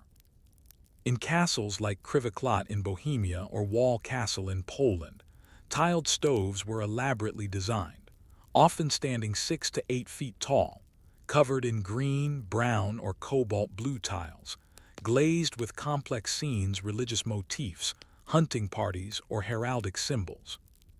These stoves weren't just tools. They were works of art, symbols of prestige and sophistication. And yet, the technology was simple enough that peasants in rural regions adapted it too, replacing decorative tiles with clay bricks, unglazed ceramics, or even mud-covered stone. The function remained the same: heat retained, warmth spread slowly, and comfort achieved in a silent, steady way. Sleeping beside the stove. In Eastern Europe, the tiled stove wasn't just a fixture, it was often the bed itself. In many rural cottages, particularly in Ukraine, Russia, and Slovakia, the tiled stove was built with a wide, flat top, essentially a platform bed warmed from below. Entire families would sleep on or beside this structure in winter. Children were laid atop the stove after supper, often under sheepskins or woolen blankets. Elderly relatives spent their last winters wrapped in heat above the firebox. In homes with animals, puppies or piglets sometimes curled beneath or beside it, sharing the warmth. The stove's presence dictated the arrangement of the entire room. The kitchen was usually nearby, as cooking could also be done on or in the stove. The main table was placed within its radiant reach. Storage for bread or soft cheese was built into recesses in the stove's warm side. Unlike the flickering, inconsistent heat of fireplaces, the tiled stove was a constant, A presence. It breathed warmth into the structure itself. Fuel and maintenance, less is more. In a world where firewood was laboriously gathered, conserving fuel was crucial. The tiled stove's genius lay in its low fuel demand. A typical family needed only a single firing in the morning, perhaps a second, small fire in the evening, occasionally a third during extreme cold, but rarely more. This was in stark contrast to open hearths, which burned continuously and consumed enormous amounts of wood or peat. Flue systems in tiled stoves were designed to loop, extending the path of smoke and thus extracting more heat before exiting. Some included dampers to control airflow, a level of heat regulation nearly unheard of elsewhere in medieval Europe. Cleaning was required but infrequent. Ashes were removed through a small hatch, and flue passages were brushed out seasonally. Even the smell of the house changed. Instead of the ever-present smoke of open fires, a home with a tiled stove smelled of baked bread, warmed wool, perhaps a faint earthy glaze from the ceramic tiles, artistry and glazed warmth. By the 15th and 16th centuries, tiled stove production had become its own art form. Workshops across Central Europe specialized in hand-molded tiles, often using wooden stamps or clay casts to imprint detailed scenes. Some tiles were flat-faced, simple squares with color, relief carved, with raised figures and complex designs, mosaic style, arranged into patterns or tapestries across the stove's body. Wealthy households would commission custom stoves, incorporating family crests, religious iconography, or scenes from courtly life. These were shipped in parts and assembled on site, brick by brick, tile by tile. In some noble homes, each room had its own stove, each unique, each tailored to its purpose. The tiled stove, once a monk's invention, had become a status symbol as powerful as any tapestry or golden candlestick. A different kind of warmth. Perhaps what makes the tiled stove so remarkable is not just its efficiency, but its gentle presence. It did not demand attention. It did not smoke or roar. It hummed with heat, whispered warmth into the walls, and asked nothing in return but a few logs and a little patience. Where Western Europe relied on open fires, fireplace screens, and elaborate chimneys, the East built a better idea. Store the heat, hide the flame, and let the warmth live on after the fire has died. But as tiled stoves spread across manors and villages, they posed a new question. If you could heat a room so well that it never truly cooled, what happened to the rhythms of winter life, especially when cold no longer forced people together at the hearth? As the tiled stove quietly revolutionized home life across Central and Eastern Europe, it did something unexpected. It changed how people behaved indoors during winter. It transformed the center of gravity in a household both literally and socially. In cultures shaped by open hearths, the fire had always been more than just a heat source. It was the focal point of daily life. Families gathered around it to cook, to share meals, to talk, to mend clothing, to argue, to pray, to listen, to wait for news. But with the tiled stove, fire no longer needed to be seen. It no longer roared. It was hidden, sealed away, controlled. It provided heat evenly across rooms, through walls, even between floors. The air cleared. The center faded. The family spread. Warmth, once fiercely guarded in one room, now lingered quietly throughout the house. The disappearance of the hearth. In traditional homes across Western Europe, the hearth was sacred. Entire architectural layouts revolved around its location. The fire anchored the family in place. But with the tiled stove, the need to physically gather around a fire disappeared. The heat still came slow, dependable, steady, but it radiated in all directions, not just in a flickering arc in front of a grate. This meant people could work in separate corners of the house. Elderly family members no longer had to sit closest to the hearth for survival. Children played quietly on warm tiled floors instead of huddling by flames. Guests were seated for comfort, not proximity to heat. The stove did not command attention. It simply allowed life to unfold without interference. This decentralization of warmth brought privacy, quiet, and even solitude into winter homes. While in the West the cold still forced communal sleeping arrangements, in Eastern Europe, the tiled stove allowed for individual spaces, each warm in its own right. Bedrooms and the invention of comfort. One of the most profound changes came to the bedroom. In medieval castles and manors elsewhere in Europe, bedrooms were often chilly, unheated spaces. Curtains on beds served not as decoration, but as insulation. People slept in groups for warmth, and private sleeping quarters were either non-existent or reserved for only the most powerful. But in Eastern Europe, by the 15th and 16th centuries, bedrooms could be heated efficiently and independently. A single tiled stove, placed in a central room, could radiate warmth into adjacent chambers through built-in flues or radiant tiles shared through partition walls. This created a profound shift. Private sleeping quarters became more common. Children's rooms were separate but still warm. Guests could sleep comfortably in their own chambers. Reading, writing, and quiet work became more feasible at night without freezing fingers.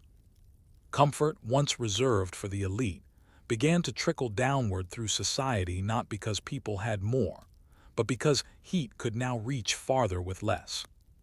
The rise of the domestic stove room.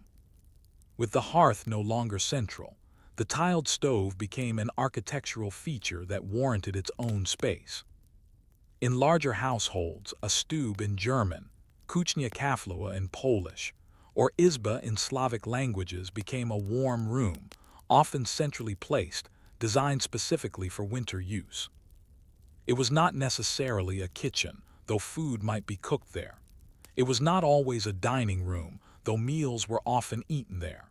It was a versatile space, warm, quiet, and insulated where much of the day-to-day domestic life occurred. Children did their lessons there. Elders spun wool or carved wood. Letters were written. Visitors were entertained. In many cases, it became the room where people chose to die, seeking warmth and family in their final days. These rooms were not large. Their warmth was not flamboyant, but they reflected a shift in what it meant to be comfortable in the cold, not extravagance but steadiness. Cultural echoes of the tiled stove. The tiled stove left more than warmth in its wake. It left traditions, superstitions, and social codes that still echo in Eastern European culture. In many homes, the top of the stove was considered a healing space for the sick, a birthing place for women in labor, a safe spot for children to nap, a resting place for guests. It was also symbolically pure. You didn't wear shoes on it. You didn't argue while sitting on it. You certainly didn't curse in its presence. There were rules. Bread was never placed directly on the stove tiles. It must be in a cloth or on a board. Warming hands on the stove's side was a ritual of hospitality, often offered before food or drink. In some regions, it was believed that spirits or ancestors rested near the stove in winter. To disrespect the stove was to invite misfortune. Fueling family rhythms. Daily routines changed around the tiled stove as well. The fire was lit once or twice a day, not kept burning constantly. Mornings began with a quiet stoking, not a scramble to light a cold hearth. Meal times were calm, since the kitchen wasn't a storm of open flame and smoke. Evening wind-downs were slower, warmer, and less urgent. There was no rush to huddle under blankets before frost set in. This rhythm, marked not by firelight but by ambient warmth, created a different kind of winter, less dramatic, less desperate, but more peaceful. Not just heat, a way of thinking. In a way, the tiled stove did more than warm walls.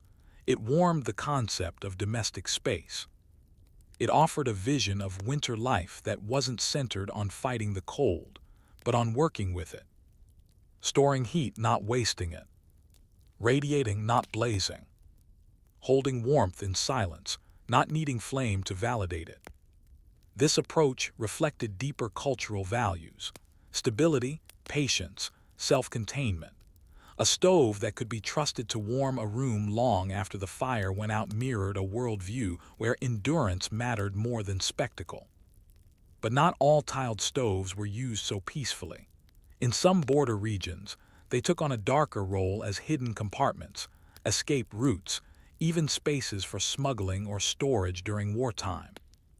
How did such a tool of domestic calm become entangled in conflict and secrecy? By the late Middle Ages and into the early modern period, the tiled stove had become a fixture not only in homes, but in the psychology of domestic life across Eastern and Central Europe. Its presence suggested peace, stability, and warmth. But as borders shifted, empires expanded, and conflicts ignited across these cold lands, even the tiled stove, a quiet, seemingly apolitical object, became entangled in the politics of war, secrecy, and survival. Built into walls, often reaching from floor to ceiling, these solid, hollow ceramic structures proved useful for more than just holding heat. In times of instability, they became hiding places, storage spaces, and sometimes the only silent witness to life lived in the shadow of violence. Behind the tiles, hidden compartments and storage spaces. In both noble estates and peasant cottages, tiled stoves were bulky, monolithic structures visually appealing but functionally dense. They were often built into interior walls, taking advantage of central positioning to heat multiple rooms. Their interior structure, flue paths, fireboxes, and outer shells left pockets of unused space. These gaps were sometimes expanded intentionally or adapted creatively to serve other purposes. Hidden caches. Families in regions under frequent threat, such as in Bohemia during the Hussite Wars or Poland during invasions, hid valuables like coins, jewelry, documents, and religious relics within the stove's hollow body. Food storage.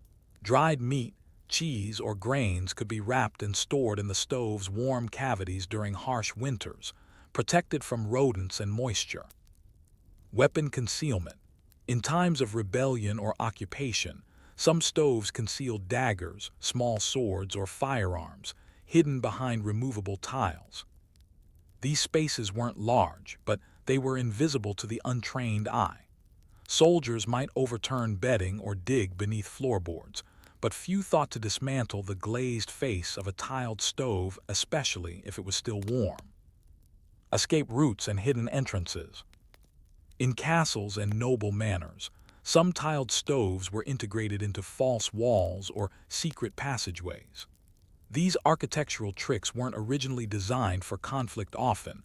They were the result of maintenance pathways or chimney access corridors. But in times of siege or persecution, these passageways took on a new purpose.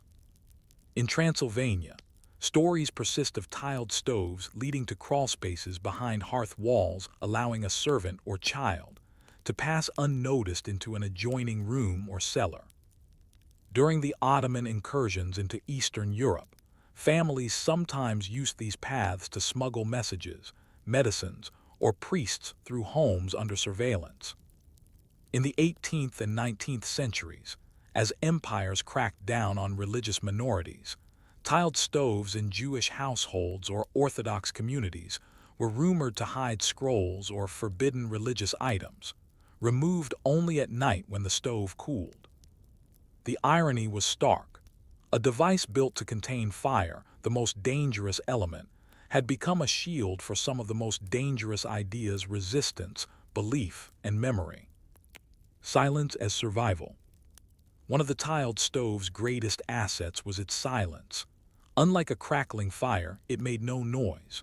No popping wood, no rising smoke, no scent of burning. In times of war or occupation, this was invaluable. Families could remain quiet and warm without drawing attention. In cold winters, the smoke from a cottage chimney could betray a hidden group, but a tiled stove fed early, its dampers closed could radiate heat invisibly through the day. This silence became part of a broader strategy of low-profile endurance. Families cooked at dawn, then let the stove cool to avoid drawing notice. Light was avoided at night. Warmth was their only comfort. Windows were shuttered, curtains hung thick. The tiled stove glowed behind them, the only active part of the house. In some cases, it was all they had. Cultural memory and the stove as witness. Stories of resistance often mention the tiled stove indirectly. It was always there in the corner of the room, behind the grandmother's chair, beside the spinning wheel. It watched the family flee. It sheltered a hidden child. It warmed the bread baked in secret. It held the final letter before the house was emptied. In many Eastern European novels and oral histories, the tiled stove becomes an almost animate presence, a character in the household. It does not speak, but it remembers.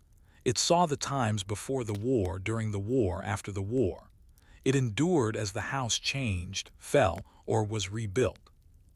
Some families refused to retile or replace their old stoves after conflict ended. Cracks were left visible. Tiles with scorch marks or chipped corners became family heirlooms. To rebuild was to erase the memory, and the stove, in its warmth and weight, held that memory best. Post-war loss and reinvention.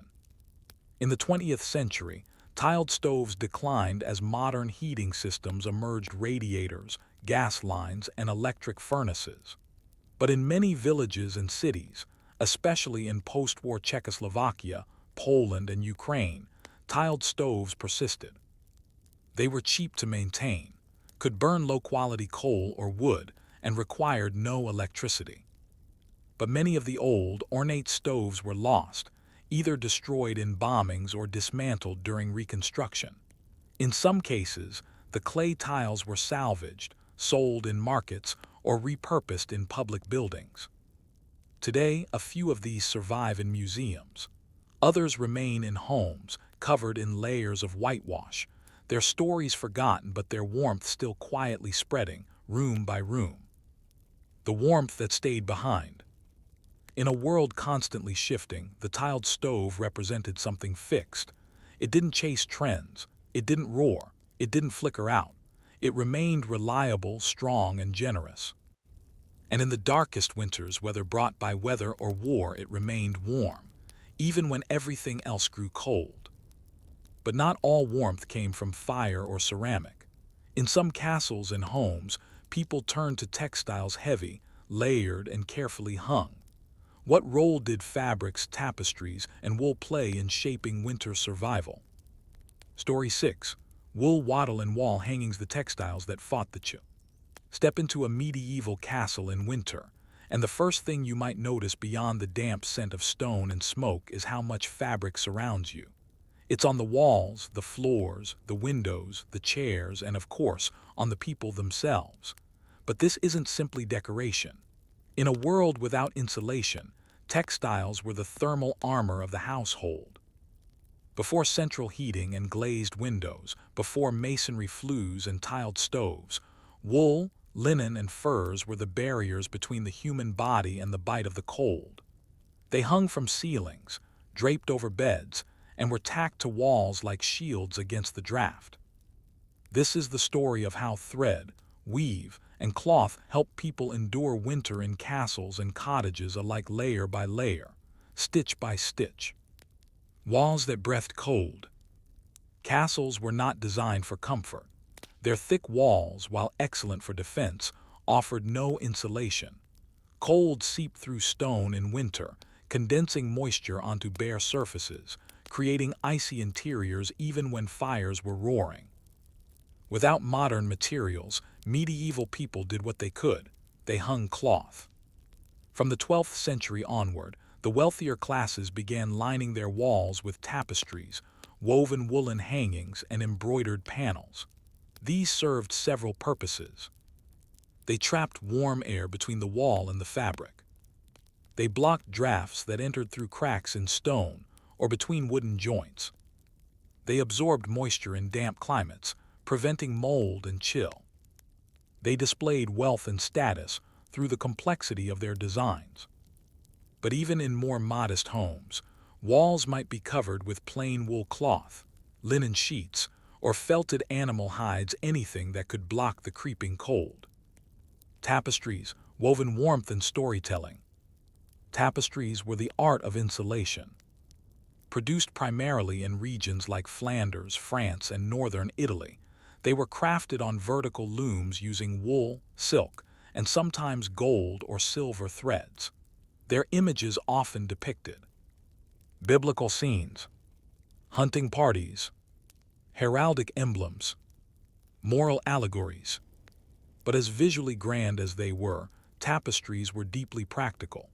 A single tapestry could cover an entire wall, sometimes over 15 feet long and 10 feet high, and several inches thick.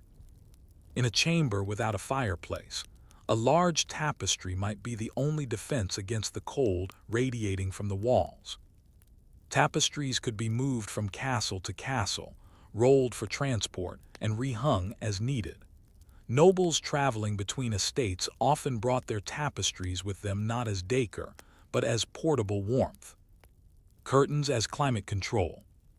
Beds, too, were draped in cloth, not for privacy alone, but for heat retention. The canopy or four-poster bed, common in wealthier homes from the 14th century onward, was essentially a fabric tent designed to trap body heat. Bed curtains were made of wool, heavy linen, velvet in aristocratic homes. Drawn closed at night, they created a microclimate where exhaled breath and shared body heat helped raise the temperature inside by several degrees. In smaller cottages or croft houses, where four-poster beds were rare, box beds, enclosed by wood and hung with fabric inside, served a similar purpose. Even doorways were covered with heavy drapes, sometimes made of reused cloth, stitched together from old tunics, cloaks, or even sacks. These curtains hung across arches and halls, shielding rooms from the winter wind that swept through vast stone corridors. The floors beneath their feet. Stone floors in castles were bitterly cold in winter. To walk barefoot was to feel the chill leach into your bones. Rugs, while expensive, were highly prized for more than aesthetics. In wealthier households, floors were covered with woven carpets, often imported from the Islamic world or Anatolia. Woolen mats, handmade or produced by local guilds. Rush matting, layered with coarse linen. For everyone else, the solution was simpler. Layers of straw or rushes, replaced seasonally. Mixed with herbs like lavender, sweet flag, or rosemary, these floors weren't just softer, they smelled better and repelled insects. In colder regions, families also used felted wool mats, stitched from leftover fabric and even scraps of worn clothing. The textile underfoot mattered as much as the one overhead. Winter garments and sleeping clothes. Textiles weren't limited to home decor. What people wore to bed was as strategic as what they hung on the walls. Most medieval people slept in woolen hose or stockings, linen undergarments, wool tunics or nightgowns, sleep caps to cover their heads where most heat was lost. Clothing doubled as bedding. Capes became covers. Cloaks were spread like duvets. In poorer homes, children slept wrapped in sacks or animal pelts, sometimes even bundled straw stuffed into sewn cloth to form makeshift mattresses. In castles, bedding was more elaborate. Feather beds, goose down, were available. Fur throws, often lined with ermine, marten, or rabbit. Wool-stuffed bolsters and embroidered covers. But even the rich wore layers to bed. There was no shame in it, only necessity. Cloth as a class divider. Access to textiles, especially heavy wool and fine linen, marked a clear line between rich and poor. A noble could commission woven tapestries from Bruges, velvet-lined bed curtains from Venice, gold-threaded altar cloths for a private chat. A peasant might patch together. A curtain from a worn-out cloak. Bedding from felted wool or flax scraps. A wall hanging from old sacks turned inside out. Even so, everyone used textiles as their primary tool of insulation. Whether hand-stitched or loom-woven, fabric was what stood between comfort and chill. Textiles aged. They tore. They were patched and patched again. There was no such thing as waste cloth, only cloth that hadn't yet found its next use. When fabric meant survival. In the harshest winters, when fires burned low and stone walls breathed ice, textiles were the last layer of defense. Entire families might gather. In the smallest room, under the thickest blankets, draped in every stitch they owned. The walls around them might be cold and wet. The wind might howl outside, but the fabric hung, wrapped, or shared held the warmth in.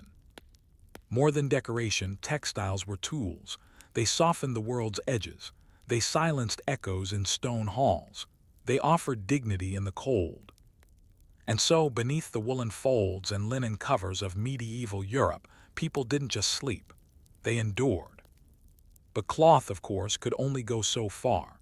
What happened when kings themselves, sitting on gilded thrones, complained of freezing feet and shivered in their own palaces? Story 7. Royal Cold Feet: How Monarchs Battled Drafty Thrones. To be a king or queen in the Middle Ages was to wield great power, command armies, shape the fate of nations, and dine from silver plates. But all the gold in the treasury could not guarantee one simple thing: warmth. In winter, even the most opulent palaces became frigid. Stone walls froze, tapestries fluttered from unseen drafts, and despite layers of velvet, brocade, and fur, monarchs shivered on their thrones. Royalty suffered the cold, just as their subjects did, but with greater expectations and often fewer excuses. This is the story of how kings and queens from England to France, from Burgundy to Bohemia, fought to stay warm in castles designed more for grandeur and defense than comfort. It is a story of bedchambers, foot warmers, ceremonial robes, and a surprising number of complaints about cold toes. The royal residence: larger, colder, and less practical. Royal castles and palaces were massive. They were meant to impress, not to conserve heat. Take Windsor Castle, or the Louvre before it was a museum, or the Château de Vincennes outside Paris, all immense structures with tall ceilings, wide halls, and great echoing chambers. These spaces were difficult to heat, poorly insulated, often constructed of solid stone, with minimal interior woodwork, filled with glassless or poorly glazed windows, even into the 15th century. Even rooms with fireplaces, the so-called heated chambers, were only marginally more comfortable. The fireplace warmed a few feet around it. Beyond that circle, the cold reigned. So while lords and ladies had fine clothes, servants, and architectural splendor, their toes still went numb, their fingers ached, and frost sometimes formed inside window panes. Royal complaints about the cold. Historical records are filled with monarchs and nobles voicing displeasure at the cold in letters, court reports, and even laws. King Edward I of England had woolen underclothes specially commissioned for winter court. Louis XI of France reportedly refused to leave his bed on especially cold days, wrapping himself in layers of furs and reading dispatches from beneath blankets. Philip the Good of Burgundy was known for moving his entire court to warmer southern regions in winter, partly for diplomacy, but largely to avoid the drafty cold of his northern strongholds. Even Henry VII, who built palatial homes like Hampton Court, struggled with warmth. Though his palaces had hundreds of fireplaces, keeping them all lit required an enormous supply of wood, coal, and manpower, and even then, the fires didn't always win against January air. Ceremonial garments versus practical warmth. Royalty were expected to wear formal, symbolic attire even in bitter cold. Thick, embroidered robes made of velvet or silk looked regal, but were not inherently warm. Monarchs often wore layers beneath. Linen chemises, woolen hose, fur-lined doublets, and sometimes fur boots under the long robes, hidden from public view. Furs were the most prized material for royal winter wear. Ermine, with its white winter coat and black-tipped tail, became a symbol of royalty. Sable, imported from Russia, was extraordinarily warm and expensive. Vair, a type of gray and white squirrel fur, was often seen in royal mantles and was used symbolically in coats of arms. Despite these layers, being warm during long court ceremonies was a challenge. Monarchs frequently stood or sat for hours on cold thrones, in stone chapels, surrounded by courtiers, all of whom were equally miserable but less likely to voice it. Heated thrones and foot warmers. Some monarchs used ingenious strategies to stay warm during audiences or public appearances. Foot warmers, boxes made of wood or metal, filled with hot coals or heated stones, placed under thrones or chairs. These were refilled by servants throughout the day. Carpeted dais platforms. Thrones were often placed on a raised platform, not just for visibility, but so a layer of insulation cloth, straw, or rugs could be placed underneath to block cold rising from the stone floor. Gloves and hand warmers. Monarchs frequently wore lined gloves, and in private, might use fur-lined muffs or heated metal balls to keep their hands supple for writing and seals. Chairs with backs toward fireplaces.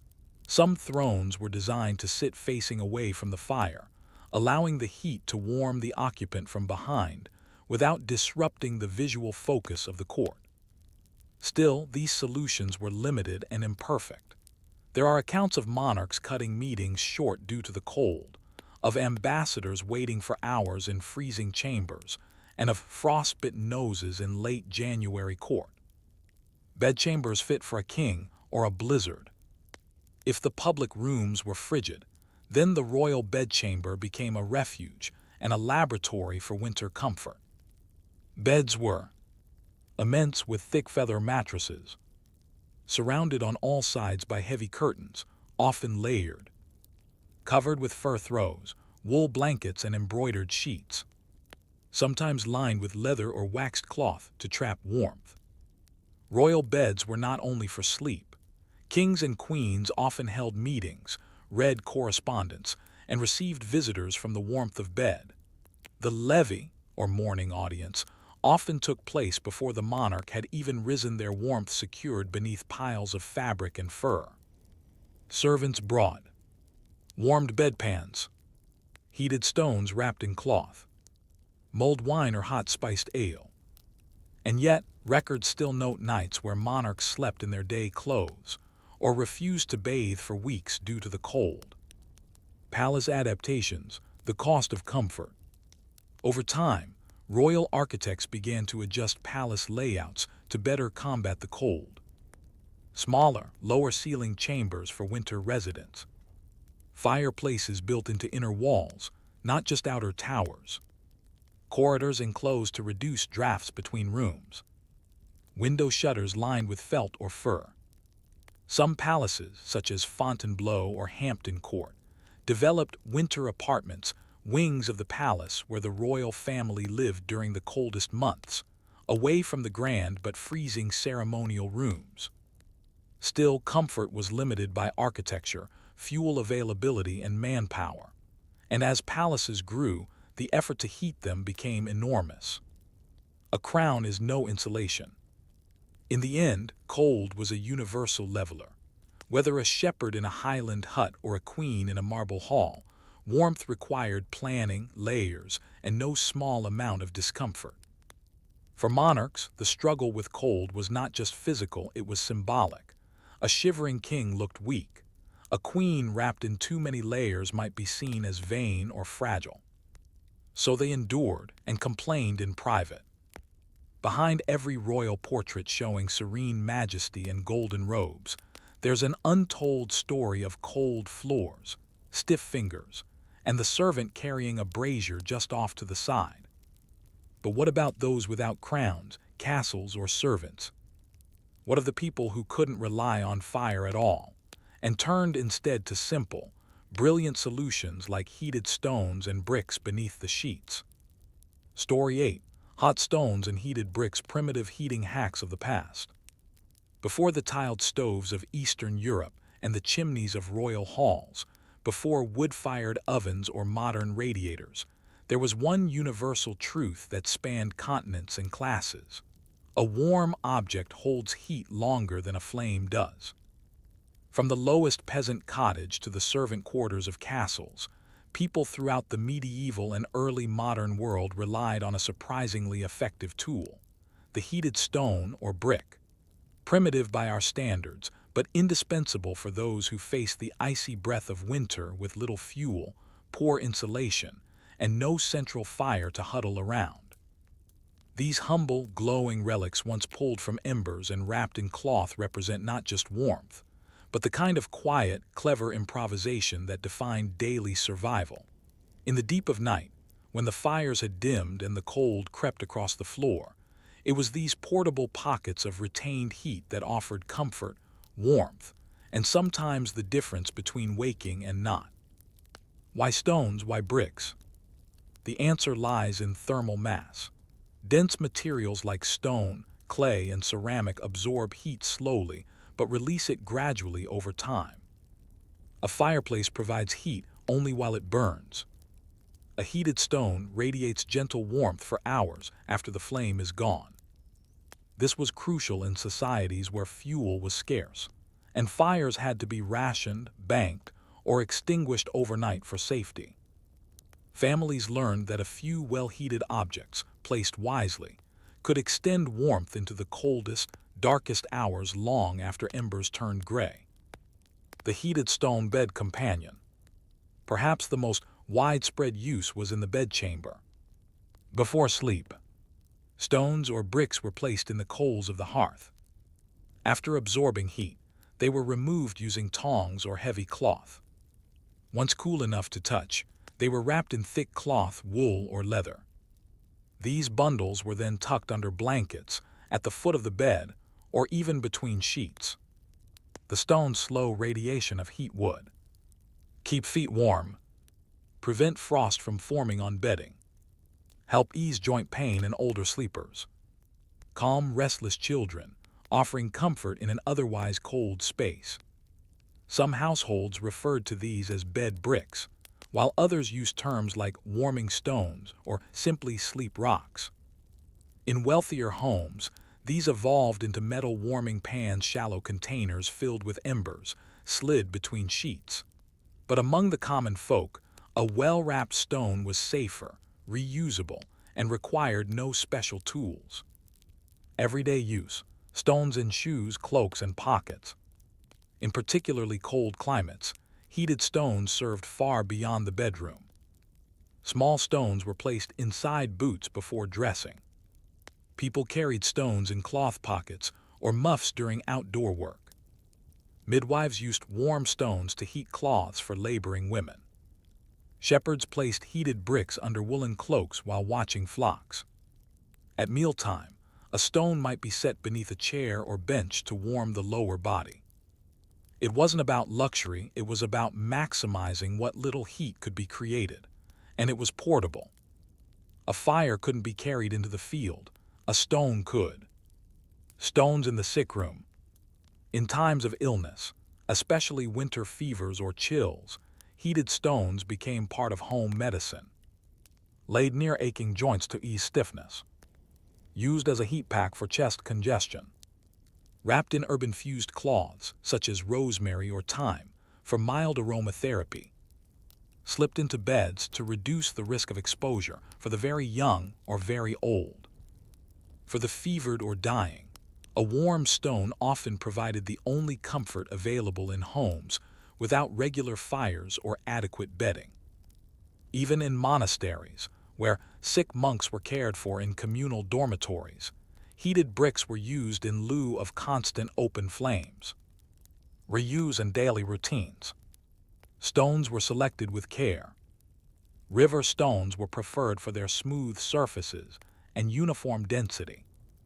Bricks from baking ovens, once cooled, were ideal for reuse. Stones were often assigned roles, some for bed, some for shoes, others for livestock. In many households, the daily fire served dual purposes, heating food and heating stones. After supper, the fire could be banked, and the evening ritual of preparing warm stones would begin. Families had favorite stones, sometimes even named. A child might ask for mother's stone or insist on the one that always lasts till morning. These routines were passed from parent to child, as reliable and practical as prayer. Heated stones in communal life. In some villages, particularly in Scotland, Switzerland, and Alpine regions, warm stones were part of communal gathering. A church might place heated stones under benches during long winter sermons. Town meetings in frigid halls often featured shared stones under cloaks. Guests arriving for winter feasts were offered a stone before soup, the mark of respect and hospitality. In cold climates, a warm stone was a gesture of care, a small comfort offered when little else could be spared. Safety and risks. Though widely used, heated stones were not without dangers. Stones overheated or wrapped poorly could scorch sheets or cause minor burns. Stones placed on wooden floors sometimes cracked from rapid cooling, occasionally causing splinters or noise. Using wet stones, especially those taken from streams, sometimes led to explosions or cracking when placed in fire, due to trapped moisture turning to steam. Over time, people learned to dry stones thoroughly, use thicker wrappings, and avoid direct contact with skin. The knowledge passed quietly, never written down, but known to every grandmother and shepherd. Legacy in modern times. Many of these practices endured well into the 19th and early 20th centuries. In rural homes, soapstone foot warmers became standard. In hospitals, ceramic heating jars mimicked the old stone method. Some alpine hotels even offered stone bed warmers to guests before the advent of radiators. And even today, the principle lives on in modern hot water bottles, heated pads, and thermal pouches, all descendants of the humble stone by the hearth. It wasn't the technology that mattered, it was the ritual, the daily preparation, the wrapping, the sharing. Stones that moved from fire to foot to bed, passed from hand to hand. No flickering, no smoke, just warmth held in silence. But while stones served the poor well, others sought warmth on a grander scale through the design of entire kitchens, placed at the heart of castles to generate both food and heat.